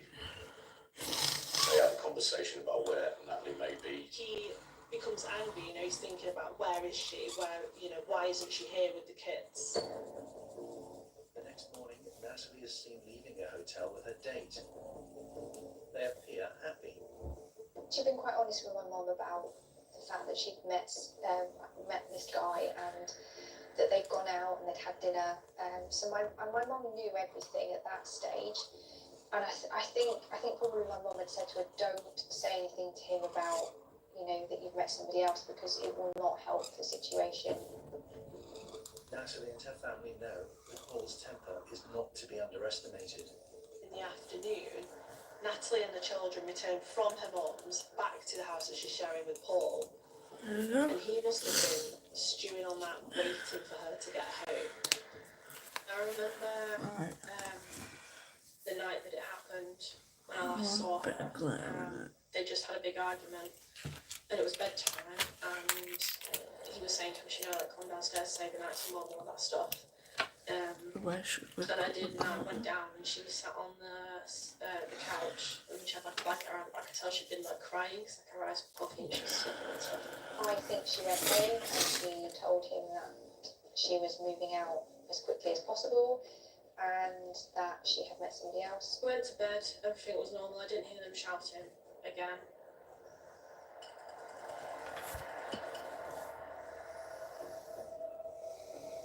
Suzanne speaking, how can I help? Yes, my love. My mum's been missing for 48 hours. We have just been asking her to change to her partner, and he says he doesn't know where she is. Okay, it's worrying me because it's not like her. So, what's the specific concern that caused you to call the police? Him.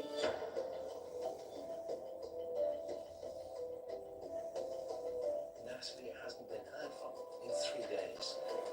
What was telling in this case is the initial call from Margaret Hammond, Natalie's mother. And when she's asked why she's concerned, she says him. She says the word to him. She was significantly concerned about what he was capable of. Senior Investigating Officer Simon Steele realises time is of the essence. This is a mother of 3 children who, according to him, just must have left. He's left all the children. Doesn't leave any trace whatsoever. So that in itself is alarming. But when investigators appear at his house in the middle of the night, Paul isn't acting like a concerned partner. The officers then attended the house, and whilst there they became concerned. Paul has been evasive in his answers to the officers. How do you describe your relationship? At the moment, it's No. Oh. He was really taken aback by the fact that she'd been reported missing and the police had turned up on the door looking for her. He wasn't expecting it. As the investigation gets underway, the children are asleep upstairs, oblivious to the fact that their lives are about to change forever. I woke up the next morning and I got dressed for school before I came out of my room, and I turned the corner and there were 2 policemen coming up the stairs, and my gran was crying, So obviously I knew something was wrong. The 6-year-old was leaking. The little boy described some really disturbing things.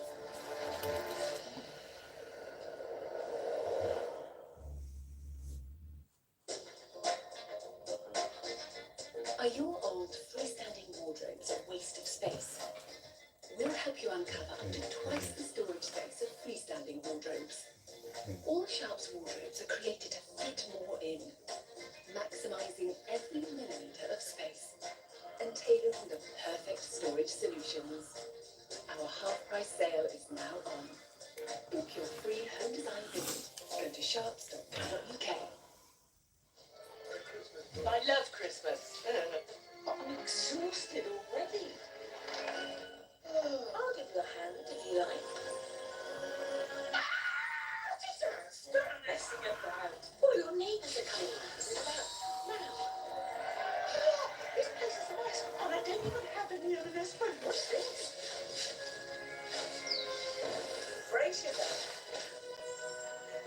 And now the grub.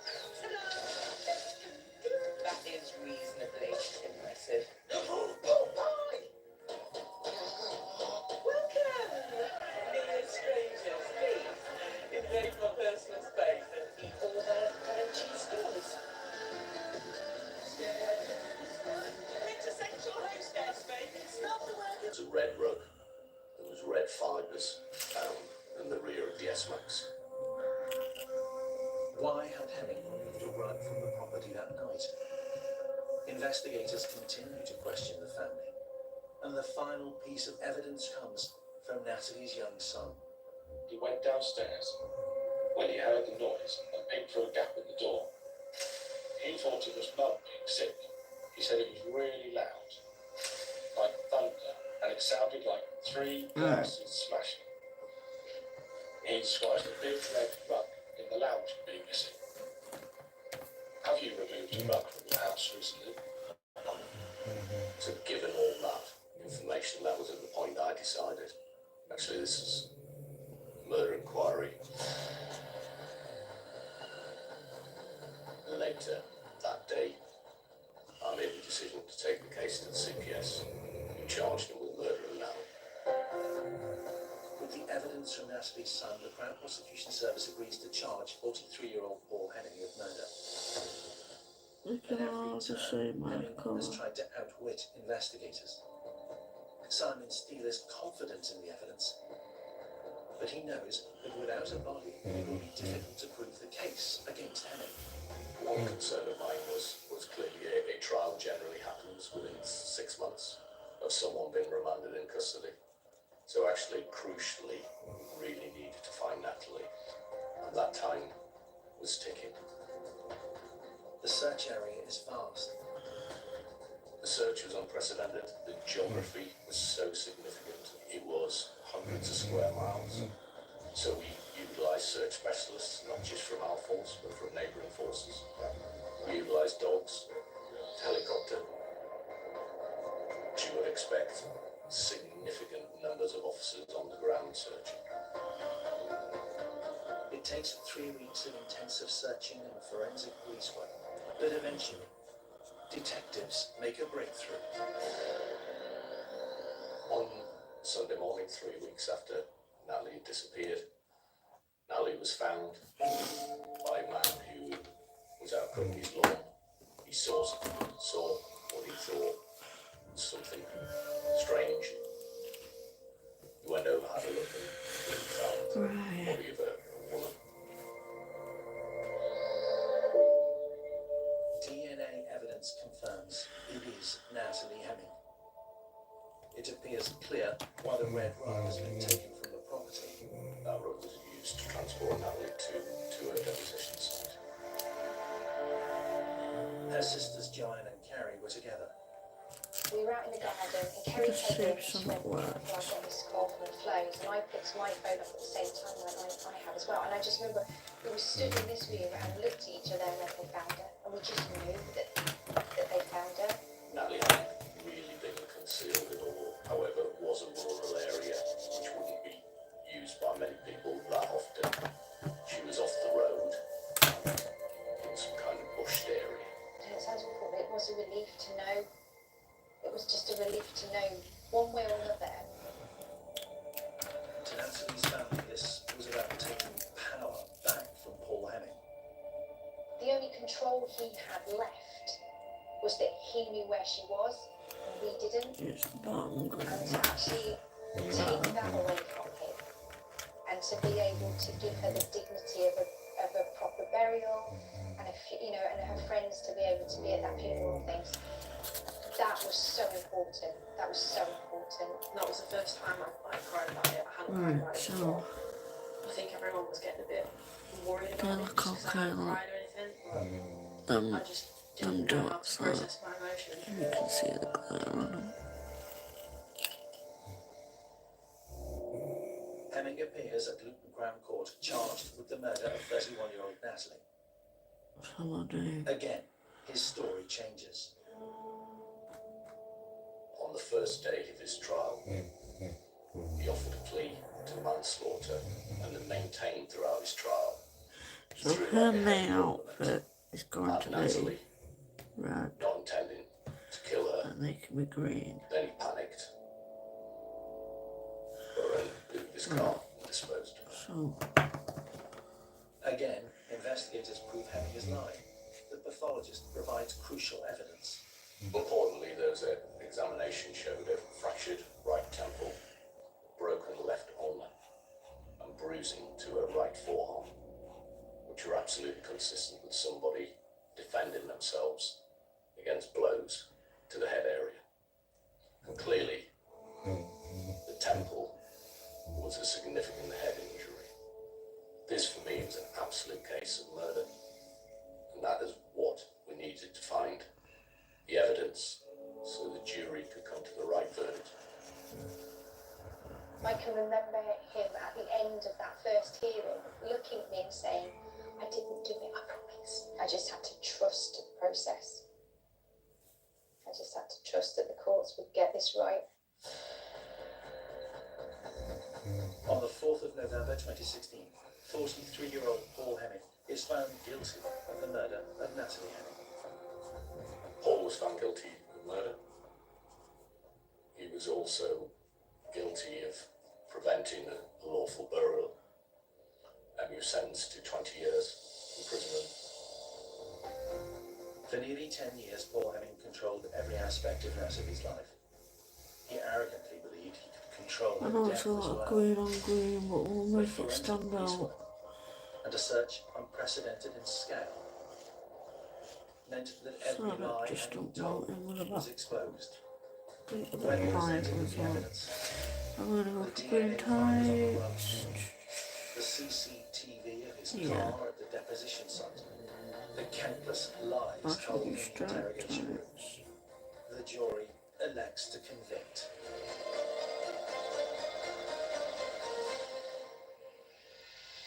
Yeah, we'll do stripes. He still blames Natalie for what happened. She instigated it, she did it. And I don't think he'll ever tell the truth about what happened that night because it's the only thing he's got left that he can hold on to. I think that's the question everyone has. Why he felt the need that, that my mum's life was his to take. I think it's one of those things where you can allow that to eat you up and you can allow that to be the outcome of this, or you can say, okay, you have that, you need that, I don't need that. I know you did this, that's all I need to know. I don't think of her as like this poor woman that was just trapped in this like horrible situation. I just remember her for like who she was, like she used to love reading books and watching films like I did. She loved shopping. I remember her for all like those things, not like the sad person that she was, obviously trapped in that life. I don't think of it that way. It's really important that we understand Natalie's life, because actually understanding someone's life can actually help you understand why or who has killed them.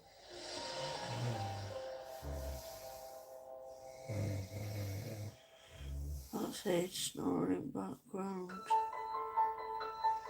Here's what's to come this Sunday night on Quest Red. The surveillance cameras are providing police with the clues they need to catch a killer in Murder on CCTV at 10. Then at TV, Weatherman's lies are exposed in Faking It at 11.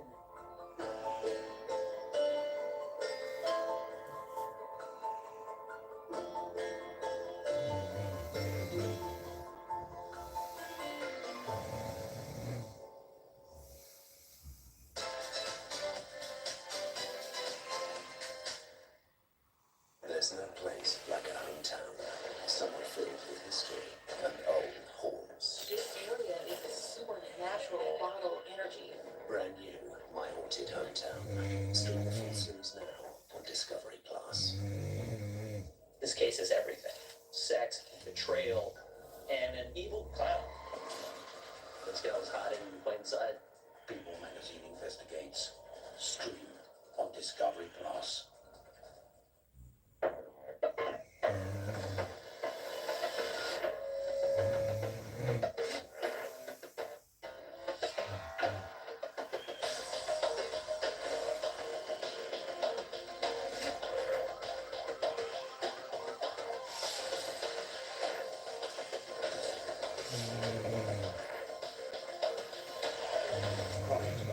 Starts Wednesday the 11th on West Red. Stream the series now on Discovery Plus. He's been praised for his innovation and immense talent, but then something happened that allowed the world to see a much darker side to this musical genius. Chris Brown, History of Violence, is again streaming now on Discovery Plus. In the picturesque parkland surrounding Lake Seminole, a desperate search is underway. He went duck hunting, but he never came back. The helicopter pilot spots the boat floating, and then law enforcement finds his shotgun in the boat. So there's something happened to him. Where is Mike Williams? They found a hunting jacket that had a ID, and they found a flashlight.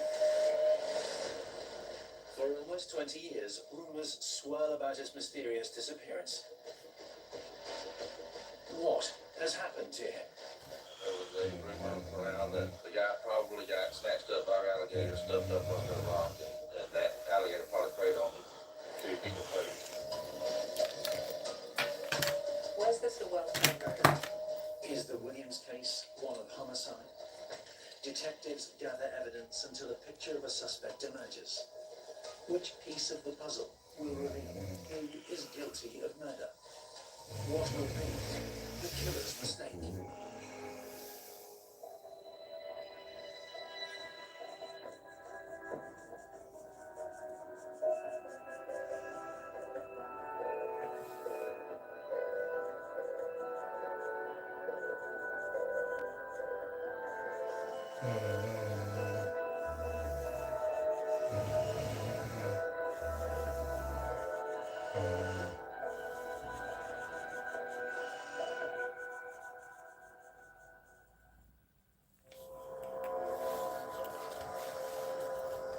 In August 2016, Denise Williams leaves her home in Tallahassee to drive to her job at Florida State University. So Denise is riding in her car. She's driving on the phone, and all of a sudden, out of the back seat comes a person with a gun. Her life in danger. The man is her current husband, Brian. He waited in a car for her in the early morning hours with a handgun. She got in the car to go to work. He crawled over several seats and essentially kidnapped her at gunpoint. She's trying to calm him down, and he's basically sort of delirious, and he's angry, and he's just desperate. Denise has been separated from Brian since 2012. He tells her to go here. He tells her to go there. She doesn't know what's going to happen. He says, look, I'm not going to kill you, but I don't have anything to live for. I don't want this divorce, but if you want a divorce, I just don't have any reason to live, and I'm going to kill myself. She calms him down.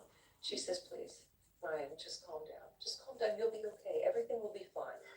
For years, the couple's relationship has been on and off. Brian is an addict. He'd been fighting his demons, and he wants Denise back. She promises him she won't talk to the police. Just calm down, Brian. Everything will be okay.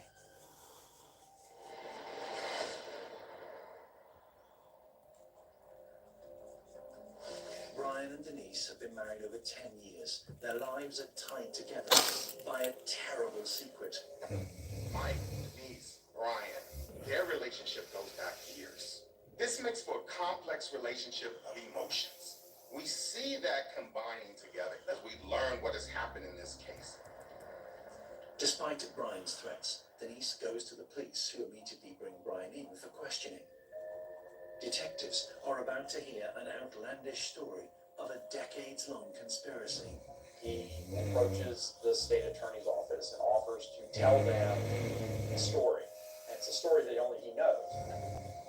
He knows where the body's buried. Could this be a breakthrough in a case that has confounded police for nearly 2 decades? What happened to Denise Williams' first husband, Mike Williams?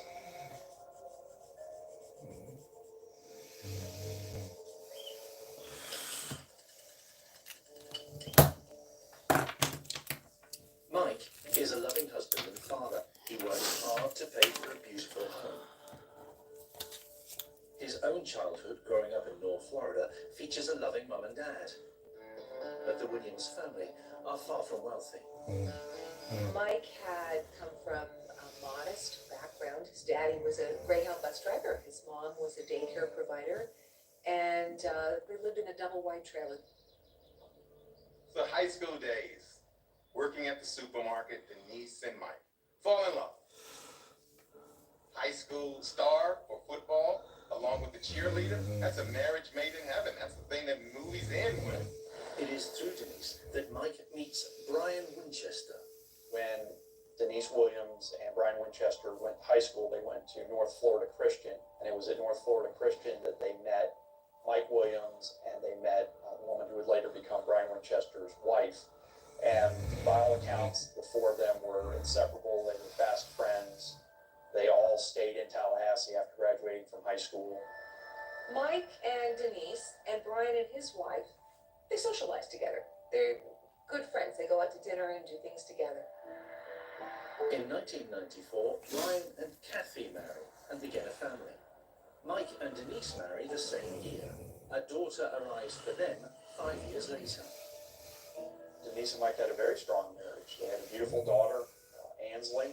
Mike adored Denise, did everything for her. He was a great husband, lived in a nice home, had family support and friends nearby. No signs of trouble. Everybody talked about how great they got along. Everybody talked about how much he doted over Denise Williams, how good their family life was, and at the time that anything was going on. Mike wants more comfort for his family than he had when growing up. So while Denise is taking time out to be a mother, Mike is working harder than ever. Mike was a good family man. He was always a hard worker. Before he even graduated from Florida State University, he already had a good job as a property appraiser. He's hired straight from college by the Ketchum Appraisal Group. The company's owner calls him the hardest working man he's ever seen. He regularly races home for dinner with his family before heading back to the office to get in a few more hours. And by the year 2000, he was doing pretty well. He was making a couple $100,000 a year. Mike Williams was a provider, a very driven man. He worked multiple hours a day. He provided for her needs and for his kids' needs. In fact, Mike works so hard that on one occasion his boss takes away the keys to their office so they can't come into work at the weekend. The question becomes, is he neglecting Denise? Is Denise receiving the attention that she needs? Mike may be providing for his family, but he isn't spending much time with them. Even his hobbies take him away from the house. When he was 15, he started duck hunting. It became his favorite hobby for the rest of his life. Duck hunting becomes Mike's passion. Even on a rare day off, he prefers the great outdoors to family indoors.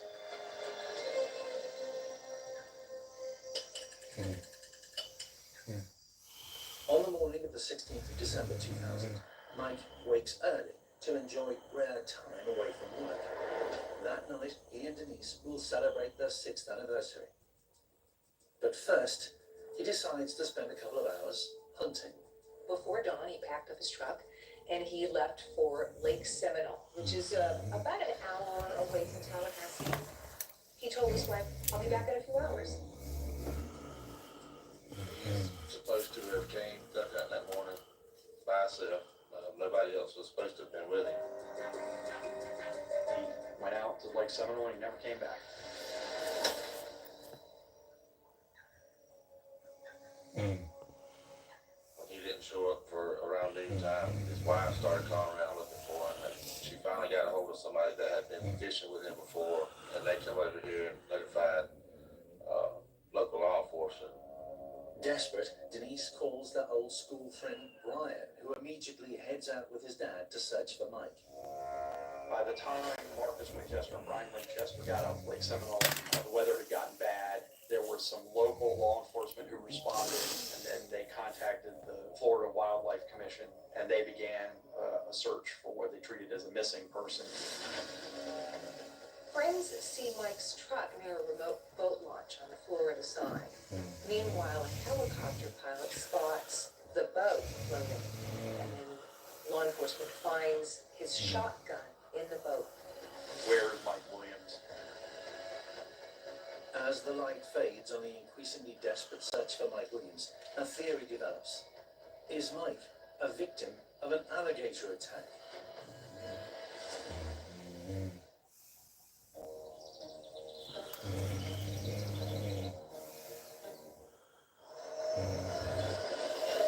Homelessness left me freezing.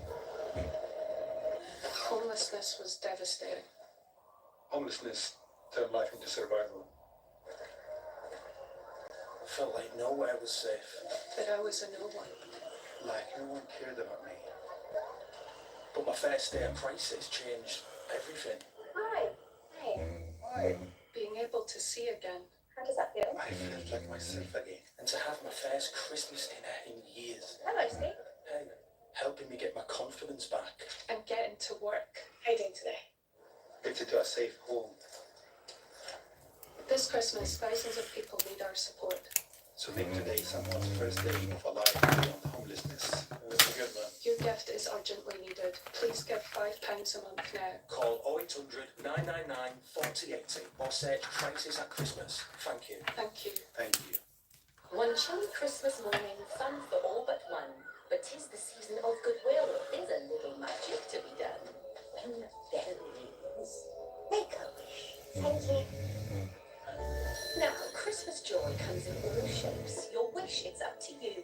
You could be craving the Christmas classics, or something completely new. With a little magic, you can have it all. From sweet to fresh to hearty. There'll be more than enough for you to bring some old friends to the party. Given the power of a Christmas wish, it's important to dream big. The feast, the food, the spread, such joy. But is it not more Christmassy to give? Magical Christmas with Lidl. Gift a toy to Lidl's Toy Bank and share the magic.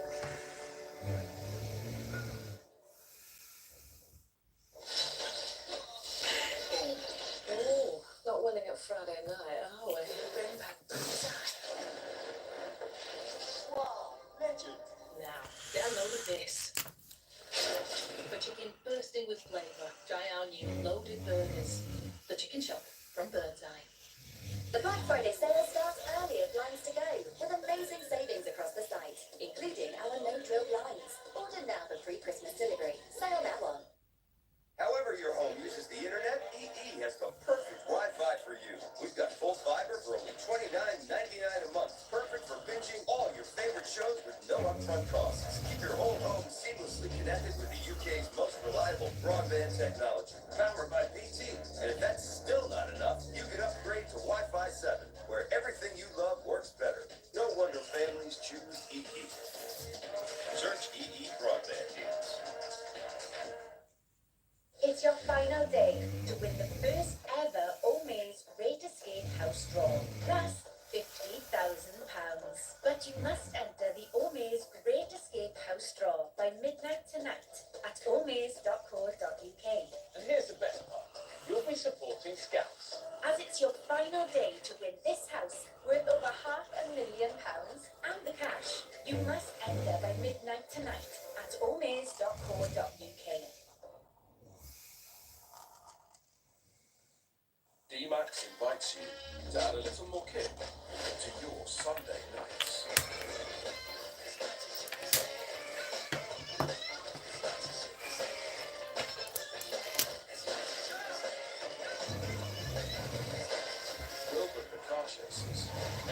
expressions, and one-liners.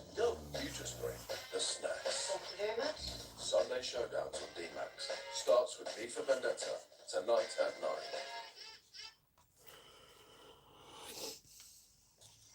For days after Mike Williams disappears, law enforcement and the Wildlife Commission search the nearly 40,000 acres of Lake Seminole. First finding would probably have been the boat. It was about 75 yards from the boat ramp, drifted up into some cattails. They find the boat in a cove known locally as Stump Field, named for the many wooden stumps both above and below the water level. Did Mike Williams hit a stump with his boat? As the days pass with no further signs of him, hope begins to fade. Everyone who was involved in the search for Mike Williams, with the exception of maybe one or two very, very optimistic, very, very hopeful people, believed that probably after 4 or 5 days that there was not going to be a likely recovery. So they're assuming something happened here, he drowned. But something isn't adding up. If he had drowned, where's his body? Because normally in this area it would have floated up. That hasn't happened, and days go by. So since there's no body, you have to wonder, well, what could have happened? And you start ticking off the questions. After 10 days of desperate searching, investigators make a disturbing discovery. Mike's khaki camouflage hunting hat floating on top of the lake's dark waters. But still, no sign of a body. Detectives know that they have a really tough case on their hands. Professor Everett Penn is a criminologist at the University of Houston. He's been looking into the case. Without the body, the case could still be that this person just left the relationship. This person is in another city and just has decided to disappear off the face of the earth. Today, we have the commonality of having cell phones. We have the commonality of tracking devices in our cars and others. That wasn't the case back in 2000. Prosecutors must present a case that shows beyond a reasonable doubt that A plus B will equal C. An important part of A plus B will equal C in a murder is that of a murdered body.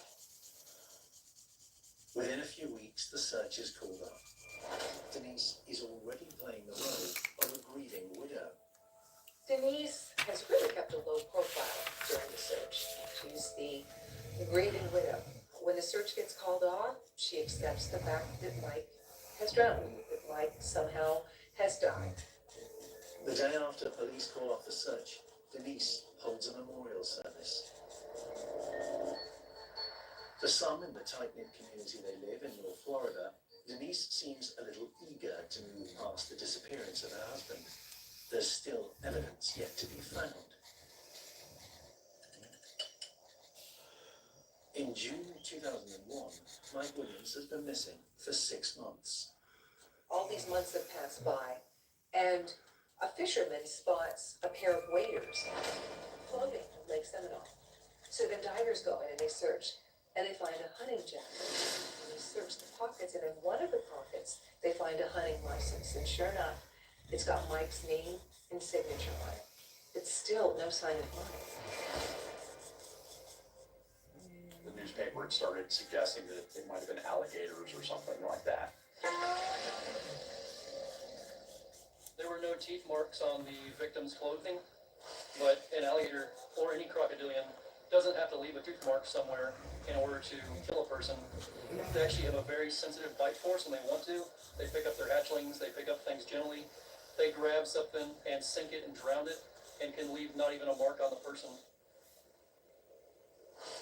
Investigators now have the boat that Mike left in, the waders he was wearing, and the ID he was carrying. But still, no sign of a body. And yet, Denise goes forward with her plans. She has filed a petition to have Mike declared legally dead. A county judge grants it. Her motives quickly become clear. Mike had a life insurance policy. It takes Denise just 19 days to put in the claim. Denise collects more than $1.5 million. For someone to file for insurance when you haven't even recovered a body within 19 days would seem suspicious to me. Amongst those helping Denise is her old friend, Brian Winchester. In fact, it's Brian who helps negotiate the insurance policy. It may seem suspicious that the person who was in charge of handling their insurance affairs for both Mike and Denise was the Winchester Group, and that was the insurance company that was run by Marcus Winchester, who was Brian Winchester's father. For Denise, this chapter is drawing to a close.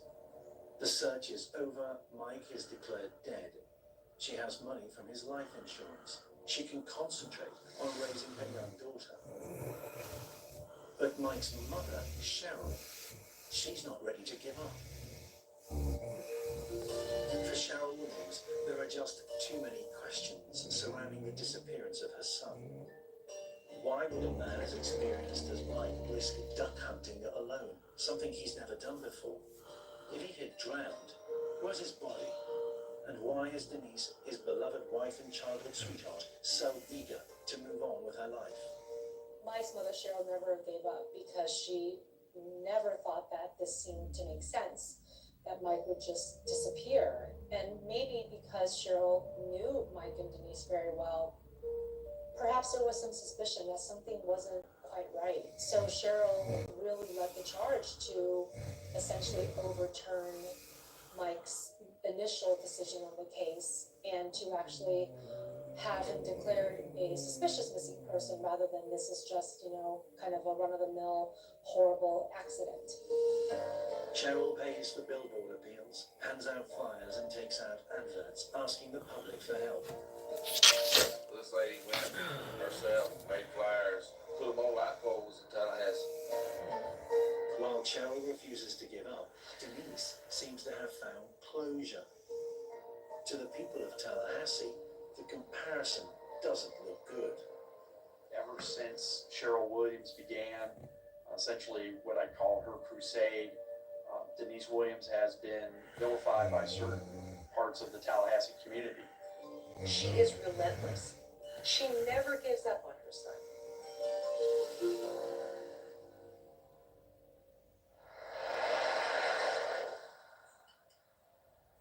In 2004, Cheryl wins a victory in her campaign. The police department decide to reopen the investigation. Because now they have enough evidence to say this doesn't make sense. No body floating up, no teeth marks on everything that came to the surface.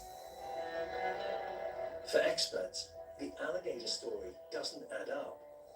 If someone had fallen off a boat and they drowned, a lot of other things are going to eat them long before an alligator ever touches them. They're going to have crawdads on them, they're going to have turtles eating them. A lot of other things are going to be cleaning that up before an alligator even thinks about it. That's not their food supply, it's not what they're looking for. And that's not all. They want to be 88.5 degrees optimally to be able to feed and digest their food. When they're not at that temperature, they will slow down their feeding. If they do eat something, it takes them longer to digest it. Really, gators only have to eat once a year. They can find a good meal that feed them that one time in a year and they're good to go. So, if it wasn't alligators, where is Mike Williams? As the years go by, Cheryl continues her relentless campaign. But Denise Williams is moving on with her life. And by her side, Brian Winchester, Mike's best friend and the man who arranged his life insurance. We still don't know where Mike is, how he died, did he die? But 5 years have passed now. He's been declared officially dead. And Denise and Brian get married. And they move in together into the same home that Mike and Denise had shared in Tallahassee. When Denise and Brian go public with their relationship, the Tallahassee movie goes into overdrive. How long has this affair been going on? The idea that Brian Winchester and Denise Williams had an affair is essentially that urban legend that develops from the fact that, yes, Denise Williams did marry Brian Winchester many, many years after Mike's disappearance. People presume that because they got married, they must have had a relationship prior to Mike's disappearance. Little by little, the community begins to share their suspicions. For Denise, life grows increasingly uncomfortable. She and Brian Winchester were both, talked about, gossiped about. And so Denise Williams became very, very guarded. She essentially treated to taking care of Ansley, going to work, doing her job, and circumspect and quiet about just her life in general. I'm sure this entire time Denise was quite concerned because she had thought that she had planned for everything. She had been patient and she had thought that maybe this was just going to be behind her. And clearly Cheryl was not going to let her live that down. Again, Denise keeps her head down. The public may be suspicious, but with no body, there is no evidence of a crime.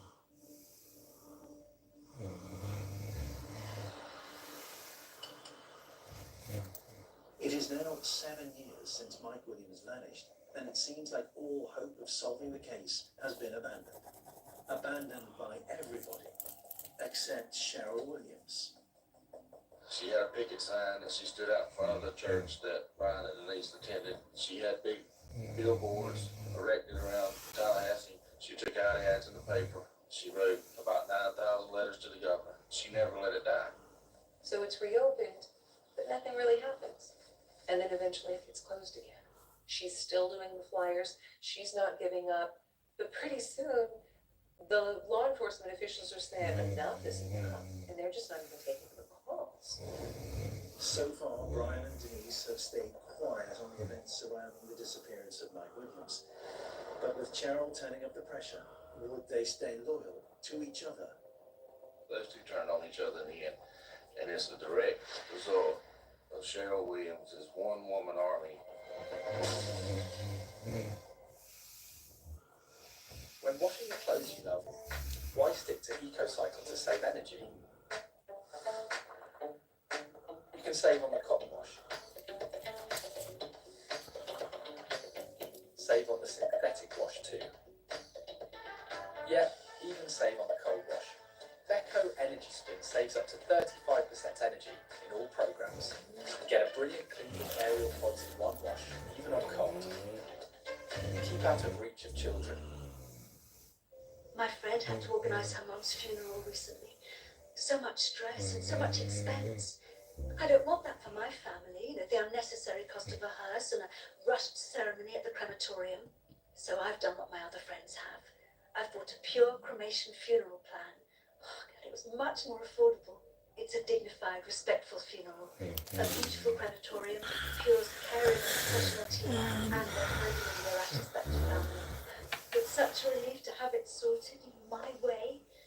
Some companies charge extras, additional costs my family would have to pay, but with Pure, everything you need is included, so there's nothing anyone has to pay. My family will be so grateful. And they can still arrange a traditional service for me or something more personal. Call our friendly team or go online to get your free quote now. It's your final day to win the first ever Omaze Great Escape House Draw, plus £50,000. But you must enter the Omaze Great Escape House Draw by midnight tonight at omaze.co.uk. And here's the best part. You'll be supporting Scouts. As it's your final day to win this house worth over £500,000 and the cash, you must enter by midnight tonight at omaze.co.uk. Your Just Clean bathroom smells great. At least until the next flush. Better use Febreze bathroom. Just flip to activate. No batteries or electricity needed. Febreze bathroom is a unique liquid diffuser that constantly fights odors and freshens for up to 50 days. Then, flip a new one. Enjoy Just Clean freshness feeling for longer with Febreze bathroom. Febreze, breathe happy. What boy? Got a big job interview today, Moose. I'm just freshening up. I'll give him all the help. Sure, Moose. Moose? Sure ready. Guess I'll be wearing sneakers then. Oh, Moose. For personalised credit card and loan offers, download ClearScore for free now. ClearScore, best friend for your finances. It's bingo. It's 25p per card. You go from 1 line to 5 lines, and each time you will win a different prize. When you get to the last bit, your card will start flashing and dancing around. And if you do get there, then you get a bingo flash, £500 as a deposit. Do as Lisa. Search for Happy Tiger Bingo. Happy Tiger Bingo. Low stakes, roaring bingo fun. Do you fancy going for a bite later on? I better get home. Now the nights are drawing in. I worry about being burgled. You really need to think about getting your home protected. With Verisure Rapid Response, certified experts are ready to act 24/7. If a break-in is detected, they can trigger their exclusive Zero Vision anti-burglary smoke barrier to expel intruders from your home. Then we can stay for a cheeky one. Sign up today and get 50% off Zero Vision alarm installation plus a free security camera setup. To get Verisure Rapid Response, give us a bell or go to the website for a quote. There's no place like a hometown, somewhere filled with history and old homes. This area is a supernatural bottle of energy. Brand new, My Haunted Hometown. Stream the full series now on Discovery Plus. This case is everything. Sex, betrayal, and an evil clown. This gal's hiding in plain sight. People Magazine investigates. Stream on Discovery Plus.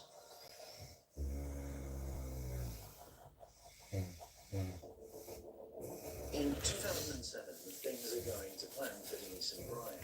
They're now married and living off the $1.5 million life insurance they collected after Mike disappeared. Denise and Brian were clearly using the long con. They were very patient. They waited 5 years after Mike's death to get married because they didn't want to arouse suspicion. The reason why I believe that the courts granted Denise her request to declare Mike legally dead relatively soon after his passing and to also allow her to proceed to claim the life insurance was because they had made it seem like they were not persons of interest. But in the background, suspicions are mounting. Cheryl is not letting the case be forgotten. She may not have the evidence, but she knows there's something deeply wrong about her son's disappearance. For one thing, Denise had hung on to the gun that Mike had taken with him the day he went missing. So Mike, being a duck hunter, has a collection of guns. And we find now that Denise is in possession of those guns, but the brother later finds out one of the weapons is missing. 22 caliber Ruger. That was the same gun that Mike took with him when he went duck hunting. So there's a question here. This gun is missing and so is Mike. Could the two be related? Cheryl continues her campaign on behalf of her son. And in 2008, she finally finds the right person to help her. Derek Wester, a seasoned detective in the Jackson County Sheriff's Department. There were simply too many unanswered questions for him in the disappearance of Mike Williams. Once I had an opportunity to have a discussion with Michelle Williams, which was Mike's mother, some of the things that she brought up made you want to look into it more, you know, want to be the mother, and then it just kind of just snowballed into maybe there really was something happening here. Wester delved deep into Mike's life insurance arrangements. He had 3 policies, including one taken out just months before he goes missing. The payouts are now bankrolling Denise and Brian's lifestyle. Not only that, but the policies are with the Winchester Financial Group, Brian's family firm. I was having a discussion with some other investigators about whether or not he actually had applied for the insurance policy that the Winchester Financial Group had wrote for him. And Brian Winchester was the agent. And I pulled up the application for his life insurance. And I pulled up the driver's license. When I typed the number in it, it popped up Denise Williams' picture. I was like, well, how is this? I mean, she's not the applicant. For the seasoned detective, alarm bells are ringing. Detective Wester now suspects Mike's policy was altered in the days following his disappearance. Did Brian Winchester go and do that using him and Denise's knowledge and information, and then when they just needed a driver's license number? Yeah, I was speculating. He said, well, no, we just need a number. And so she pulled hers out. They copied the number down. And there's more. We had a check that she had wrote and signed to pay the premium during that 6-month period in between the time he went missing and the time she filed for a presumptive death certificate. Clearly, the timeline isn't adding looks at Denise and Brian's relationship. Had that really begun after Mike's death? One night, the Tallahassee Police Department had called in a abandoned vehicle at a church down the road from Denise and Mike Williams' house. They were still married at the time. Mike was at some conference, and the truck was registered to Brian Winchester. They called Brian Winchester's house, and Kathy Winchester answered the phone. Well, she thought that her husband was duck hunting, so she called Brian's father, and by the time the father got over there, the vehicle had already been gone. Years after Mike Williams' disappearance is labelled an accident, Wester is beginning to piece together a different picture. One in which Denise and Brian, friends since long before she met Mike, schemed to ensure he was worth more to them dead than he was alive.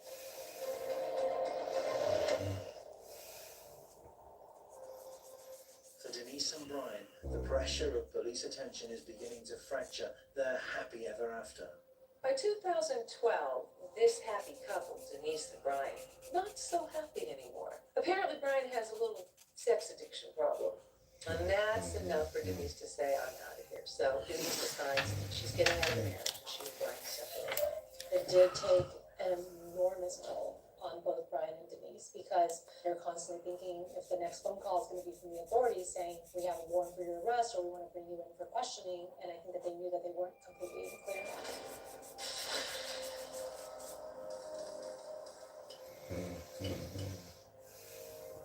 By 2016, Denise and Brian have been separated for 4 years.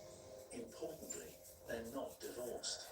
There's a law that says spouses cannot be compelled to testify, but these guys are getting divorced. For Denise, the separation is the perfect solution.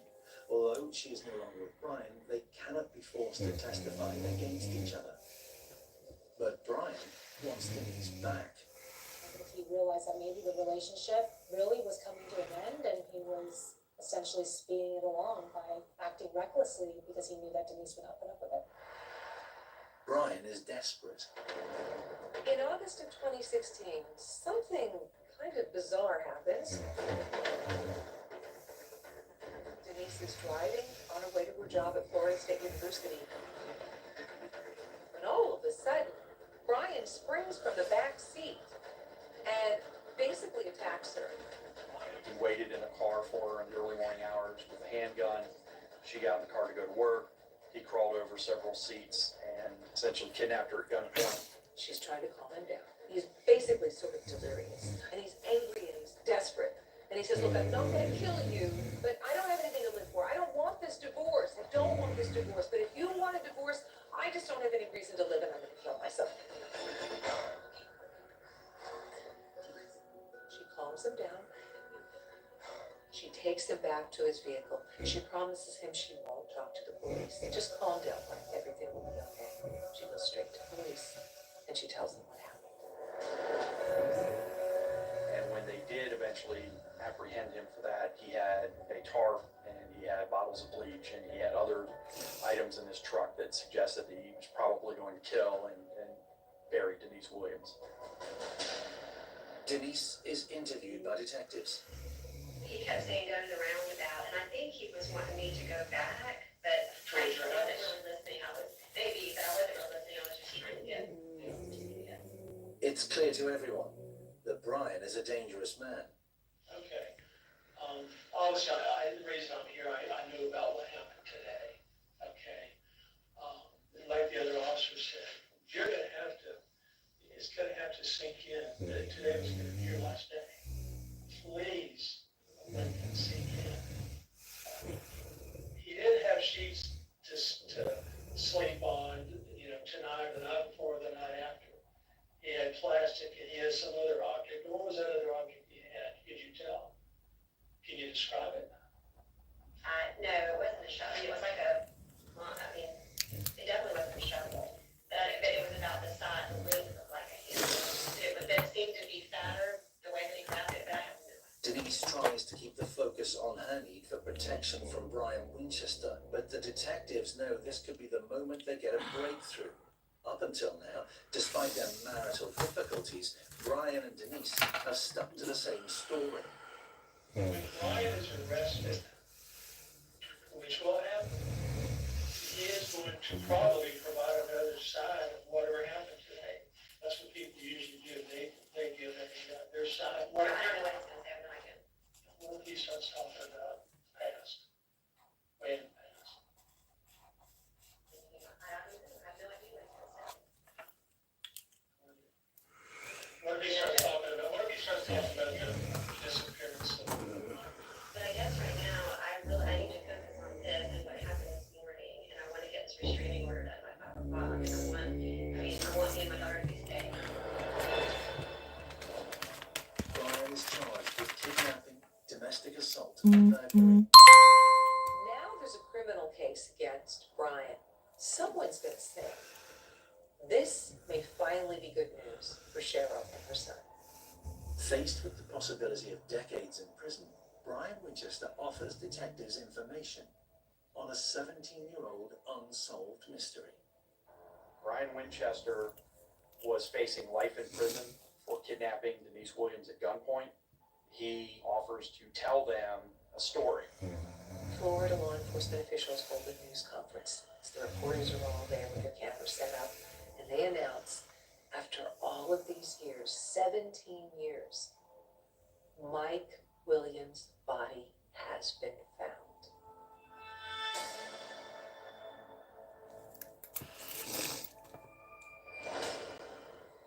For decades, Denise Williams ignores rumors and suspicions that she played a part in the disappearance of her husband. With the discovery of the body, police finally have the evidence they need to bring the case. Brian is the star witness, and he says, yes, I pulled the trigger, but Denise was the mastermind. Brian Winchester got the deal of the century.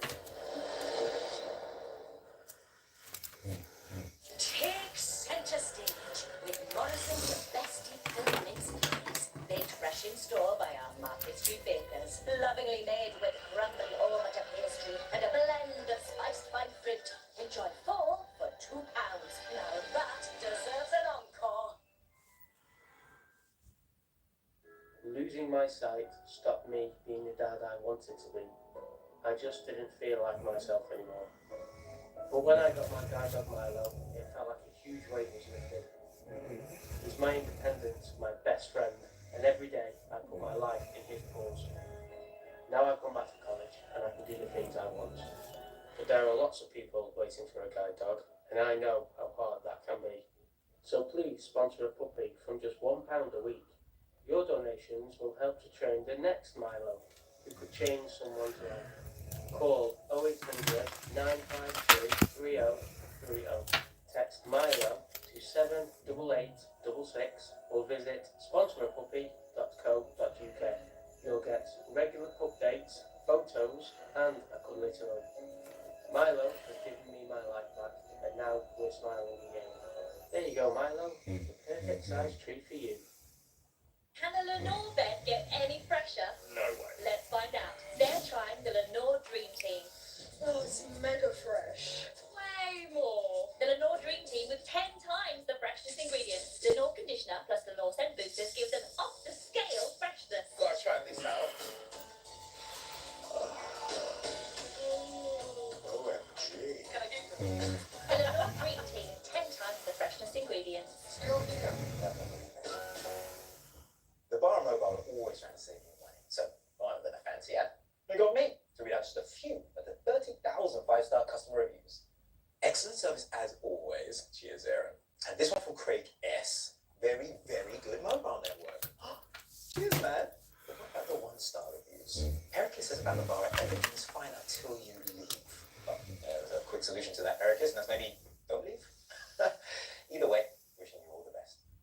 The bar, smarter.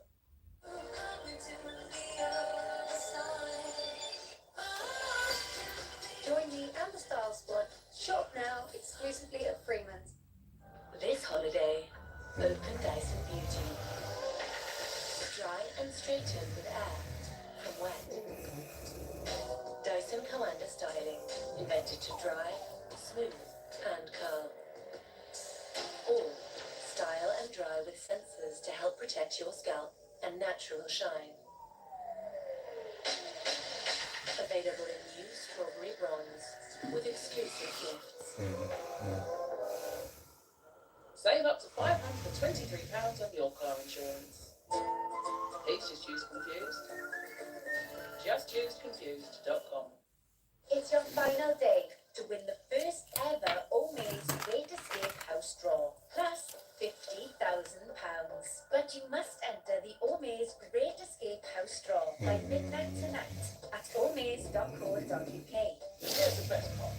You'll be supporting Scouts. As it's your final day to win this house worth over £500,000 and the cash, you must enter by midnight tonight at omaze.co.uk. That dentist clean feeling fades the next day because my manual toothbrush leaves 50% of bacterial plaque behind. So I switched to the Oral-B IO electric toothbrush. Its dentist-inspired round brush head surrounds teeth, cleaning where manual toothbrushes don't reach for 100% more plaque removal. Now I get that dentist clean feeling every single day. Oral-B, brush like a pro. Oral-B IO 3 is now better than half price at Sainsbury's. This Someone is a else, stone what you heating cushion, and this is a classic Chilly Billy. Chilly Billies are always cold, and doesn't Tom know about it? Hooray for stove heating cushions. Toasty, toasty, Tara. Get your heating cushion at stove.co.uk.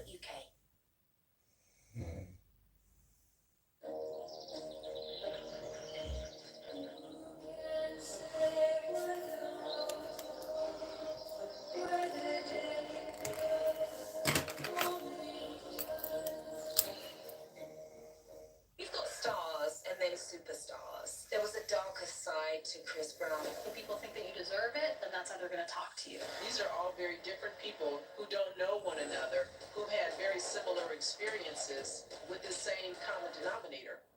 Chris Brown.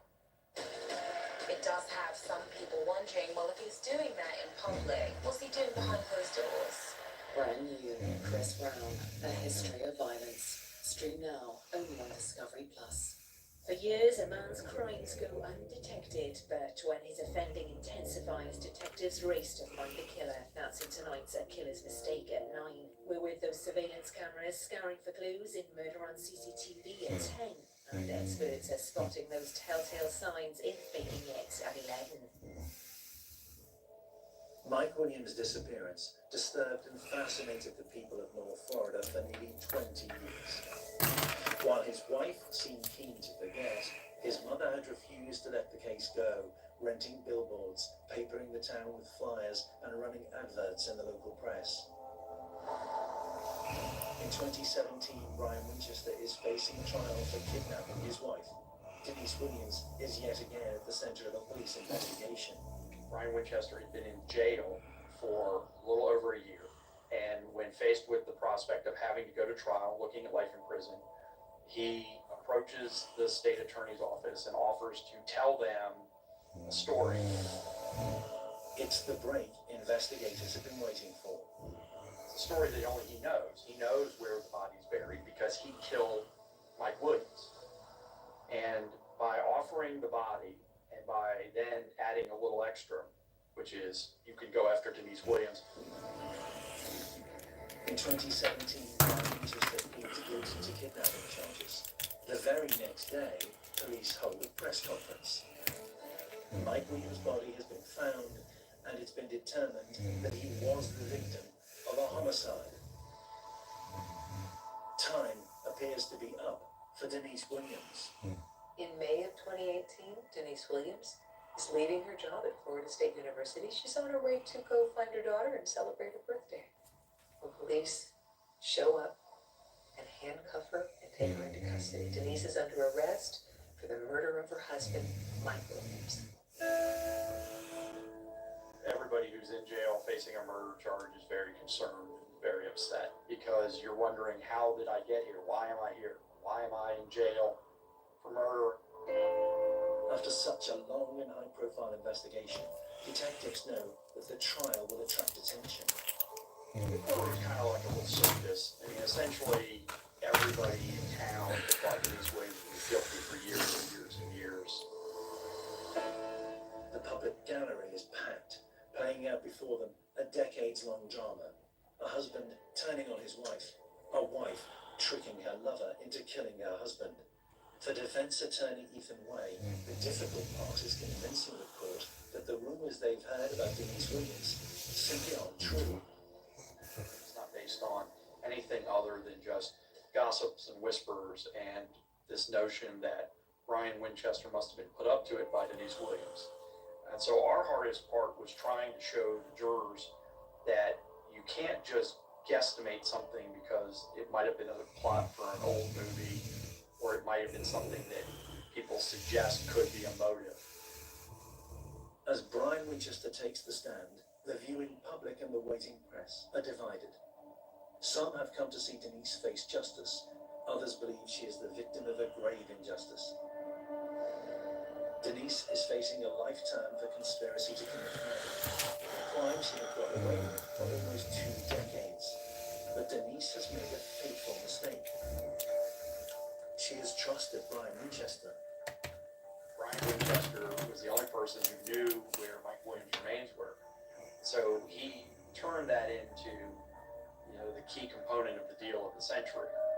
He is going to jail for kidnapping, but there is no mention of him being charged with killing his friend. Denise gives away nothing as she sits in the Leon County courthouse. Her lawyers tell the court she's always believed that her husband's death was a tragic accident.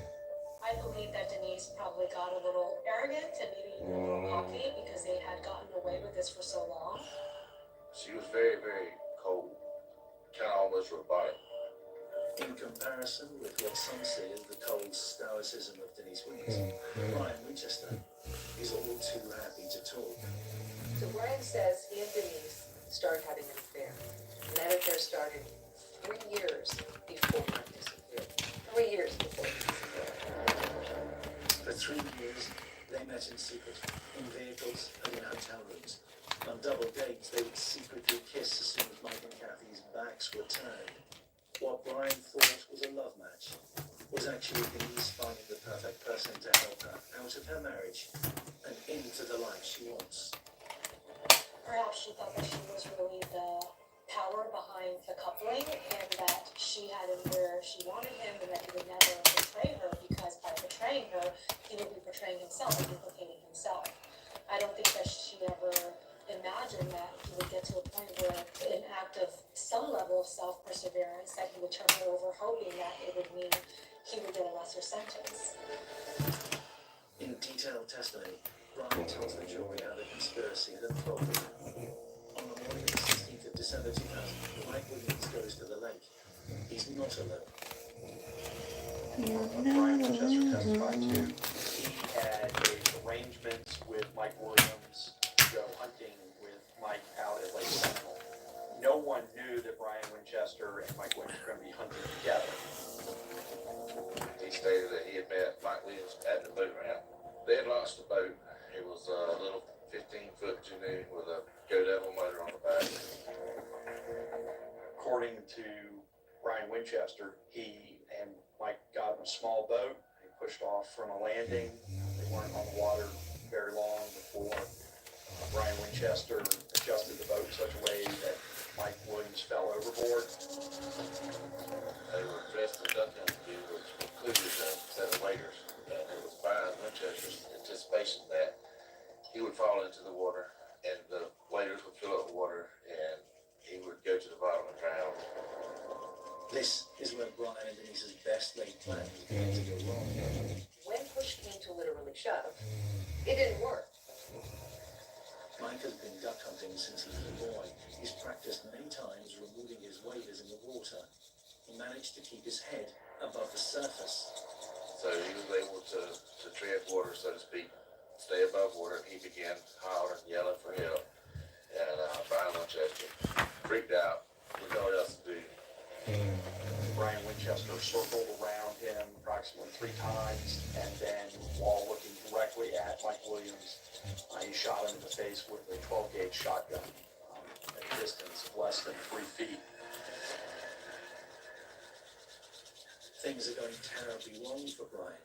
They'd arranged for everything to look like an accidental death. Brian can't leave Mike's body in the water gunshot wound. He has to cover his tracks. Drug him back up to the hill. They were on two separate vehicles. He backed his vehicle down here and loaded him up into the back of his vehicle. He then took the boat and drove it around to where it was found. Then he walked to the shore, walked down the road back to his truck. In the afternoon, took the body to Carr Lake and buried it in a shallow grave next to the waterside.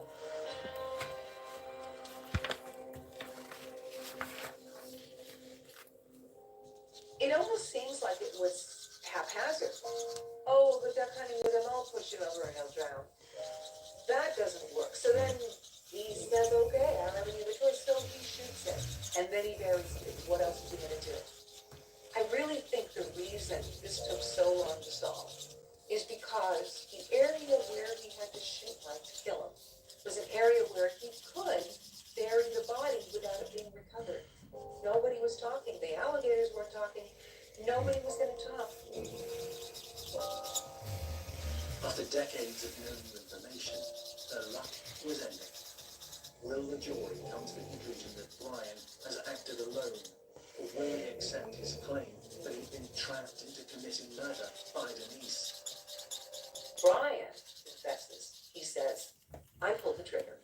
I did it, but it was Denise's idea. One of the things he said on the stand was that Denise Williams wasn't on the lake that day when he killed Mike Williams, but she was in his head.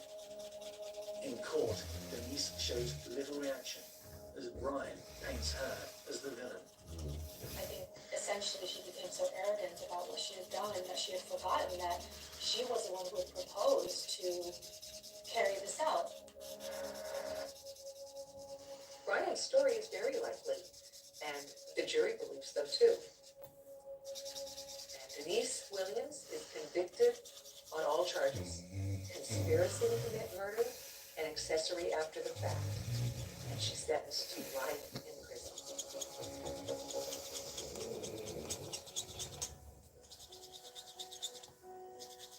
We were all surprised. We felt as the defense team that the case had not been proven, that Brian Winchester had admitted to being a murderer and being a liar. Almost like a gut punch to have something like that happen when they come back and say guilty. Her defense attorney believes it's unfair for Denise to take all the blame. You kill somebody, you bury him in a shallow grave, you know where the body is. And obviously the government wanted the body, and Brian Winchester was the only person who knew where Mike Williams' remains were. But to investigator Garrett Weston, the verdict was the only possible outcome. As soon as I heard that they had found his remains, I knew that eventually they was going to arrest her. Denise Williams was a cold, calculated woman that was very manipulative of the men in her life. In February 2019, she is sentenced to life imprisonment without parole for the murder of Mike Williams and for the fraudulent life insurance claim. For almost 20 years, she had got away with murder, but she made one fateful error. She put her trust in the wrong person. The motive for the murder would have been greed and their love for each other or lust for each other. I asked you, Brian Winchester, to see the community. This case wouldn't be solved. Mike Williams' remains wouldn't have been found, and Cheryl Williams wouldn't have gotten closure.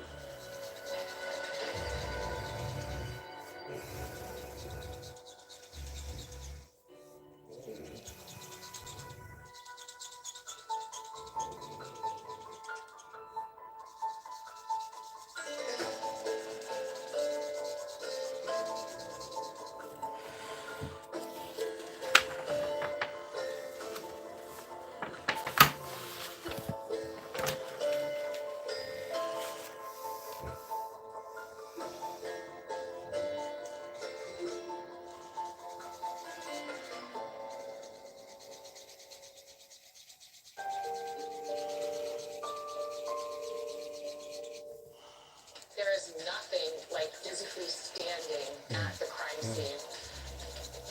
There are people that live here that can't move on.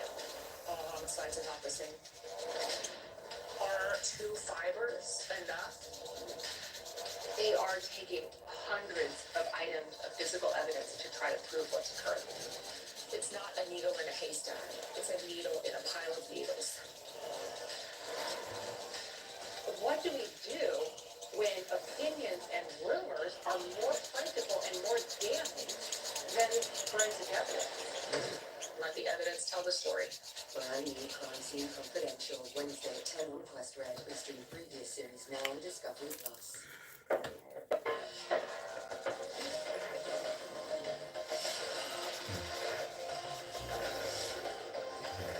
Crime has gone viral. Starts Wednesday the 11th on Quest Red. Stream previous series now on Discovery Plus. The extraordinary story of Jonah Lomu, who escaped a life of gang violence to become the most iconic rugby player on the planet. Lomu, The Lost Tapes is new and streaming now on Discovery Plus. Hello, this is the Bottle Police Department. Can I help you? Yes, sir. My wife left here about 2 hours ago. The young nurse is missing. Where is Micah Pate? There's police cars everywhere. It is a scary situation. It's not what I envisioned in going and starting to look for my sister. A desperate search is underway. We were standing at every crossroad in Bartlett near her home handing out flowers, thousands and thousands of flowers, and all of us searching because we wanted to find Micah. Where could Micah be? Where's Micah? The dog was there, she wasn't there. In a police interrogation room, a father begs for information from his son.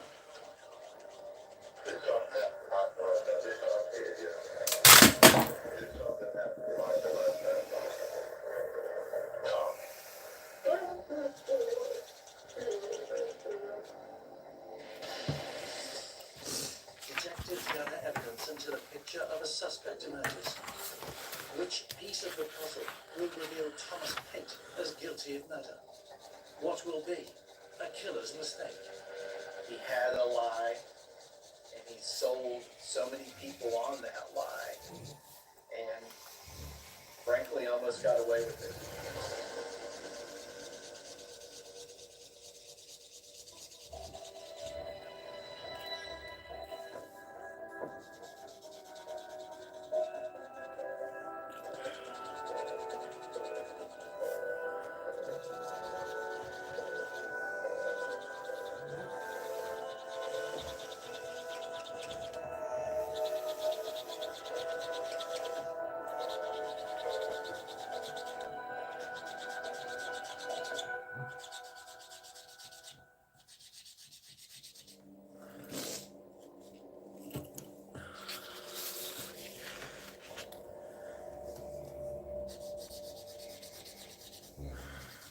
Dennis and Terry Ryan are preparing to go to bed when the phone rings. It's their daughter's husband. I got a call that Thursday night, I think it was around 10:30. It was the first call, and just said, Thomas said, hey, do you know where Micah is? She's going out for a run, she hasn't come back. It was not uncommon for her to go running. It was uncommon for her to go running late at night, in the dark, in a rainstorm. Well, we haven't heard from her, but please call us and let us know if you hear anything of what's going on. And so there was at least one other call, or maybe two, I can't remember. But on the final call, it was, okay, Thomas, you need to be calling the police and start a search. Thomas Pate tells his in-laws that Micah has been missing for several hours now. After their insistence, he calls police. Hello, this is the Bottle Police Department. Can I help you? Yes, sir. My wife left here about 2 hours ago. Okay. And, she left at like 8:30, and she was gonna either go for a walk or run. Micah's parents are 100 miles away in Arkansas.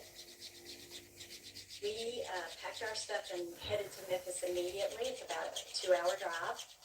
And at that point, when we got to the house, he had already organized a search party and they had been at it for several hours. They notified people of the neighborhood, her friends, her co-workers. Everyone was looking for Micah. Where was Micah? So there's this big surge, this big hunt for Micah. The evening of the 30th. We got to Memphis between 1 and 2 o'clock in the morning. And so as soon as we got there, he said, well, she's going out for a run. So I started running the routes that I knew that we had been on from her house around Bartlett. 26-year-old Micah is an OBGYN nurse at a local women's health clinic. Her patients, her colleagues, everyone who meets her likes Micah. She was the nurse that you wanted on your side, the one that you wanted to be there to help you with a patient. Patients loved Micah. She just was energetic and just had this honesty about her. You just kind of fell into that and you just wanted to talk to her. It takes a few hours for friends and family to get to Micah's home so they can begin the search. I drive to Memphis to start looking for Micah. There's police cars everywhere. It starts to make me even more alarmed. I mean, it is a scary situation. It's not what I envisioned in going and starting to look for my sister. We were 12 hours plus into looking for Micah at this point, standing at every crossroad in Bartlett near her home, handing out flyers, thousands and thousands of flyers, and all of us searching because we wanted to find Micah. Police responding to the 911 call know that the first 24 hours are vital in finding a missing person. It's still early in the morning when Detective Halford is given the case. Lieutenant Halford came to the house about 7 o'clock, and that's when the investigation became much more intense because he took charge of the situation. Lieutenant Halford is one of the first investigators on the scene. Straight away, he notices that Pate is behaving strangely. As I walked around the house, instead of Thomas sitting or talking to anybody or talking to the officer, he actually followed me throughout the house and made small talk with me while I was looking at different things, explaining things that didn't need explanation. Police officers are very smart. This is their job, and they do this every single day, the investigator. So he or she may not put all the cards on the table, but just ask the question, where were you at this time? And he's not telling the Bartlett police anything except for her leaving, she's gone jogging. For Detective Halford, the red flags are stacking up. Heavy rain, heavy thunder, most people don't go jogging that evening if they're training for a marathon. As we were looking through the house, Micah's purse is still at the house. Micah's phone is still at the house. Her ID is still at the house. I mean, even when you go jogging, you go to the gym, you take your phone with you. Dr. Everett Penn is a criminologist who has consulted with both the police and the U.S. Department of Justice. He is familiar with how missing person investigations are run. You're looking for clues. Where is the next place to look? You're asking what telephone calls were made, what texts were made. What can give us an opportunity to say that this story is not over, that there perhaps is an answer when this person is at this place or that place? While police begin piecing together Micah's last known movements, word is spreading of her disappearance. Melissa Conklin, a friend and colleague at Moga, the clinic where she works, helps coordinate the search. I was like, I've got to go find her. What do you need me for? What can I do? Micah and Thomas live near a basin of the Loosahatchee River known as the Loosahatchee Basin. Realizing that the search area is vast, Melissa calls in backup. We called husbands. We went and got four-wheelers side by sides, and we went to the Loosahatchee Bottoms to look for her. We did that for a few hours and came up with nothing. We went back to her house. We started walking the same route that she would have run, and we went through all the crevices, the ditches. I'm looking at culverts where she might have tripped, would she have fallen into off the side of a road, off the side of a sidewalk? Where would someone have come by and tried to abduct her? Are there some places where that could have taken place? And I'm looking around, I'm just looking for any kind of sign about what's going on. Everyone's doing all they can to try and find Micah. There was very little sleep had by anybody. Back at the family home, attention is beginning to focus on paint. Who was the last person that saw that person? Often goes to the spouse. The spouse is probably the first person looked at. There was one time that I asked Thomas, it just occurred to me, I wonder if they've had a fight. And I didn't get in his face or scream at him or anything else. I just said, did y'all have a fight? Or did you have a disagreement and maybe she's just left and spent the night with a friend or something? He said, no, they hadn't had a disagreement, nothing had happened. I think Lieutenant Halford knew pretty quickly that Thomas was lying because of some things that didn't add up. And that's when he moved us to the police station to continue the investigation there, while the police got the warrants and searched the house and continued the investigation there. With Micah missing for more than 12 hours, Detective Halford ramps up the investigation. He gets the whole family to the police station to begin interviews. This is where investigators do their work to find out Hi, if there a reason I've why this finally person is missing or finished. perhaps even killed. These And I conversations am take all place where choked. officers, when investigators are looking to find answers to put together that timeline. One One of my minute. first questions for Lieutenant Halford was, why are you taking Thomas to this other place? He goes, well, typically in these Sorry, situations, people, one the sec. first person you have to eliminate is the spouse. So we're going to question him separately from the family. Right, so. Okay? So that's when it began to sink in that we've got a problem. That's when our conversation started to move to, well, does he know something Right, about okay, so this is what I've done. When we were interviewing him up here at headquarters, and without the door closed, just a regular room, just sitting there talking to him. I'm well chucked. I don't know if you can see the glitter. But can you see the glitter? To give us an answer, he didn't want to give it. Got a little details, the ball, and then Sadly, I think I did it on Thomas had a phone. volatile nature, did have a penchant for alcohol and drugs. Meanwhile, detectives, Well family chucked. and friends want to know, where is Micah?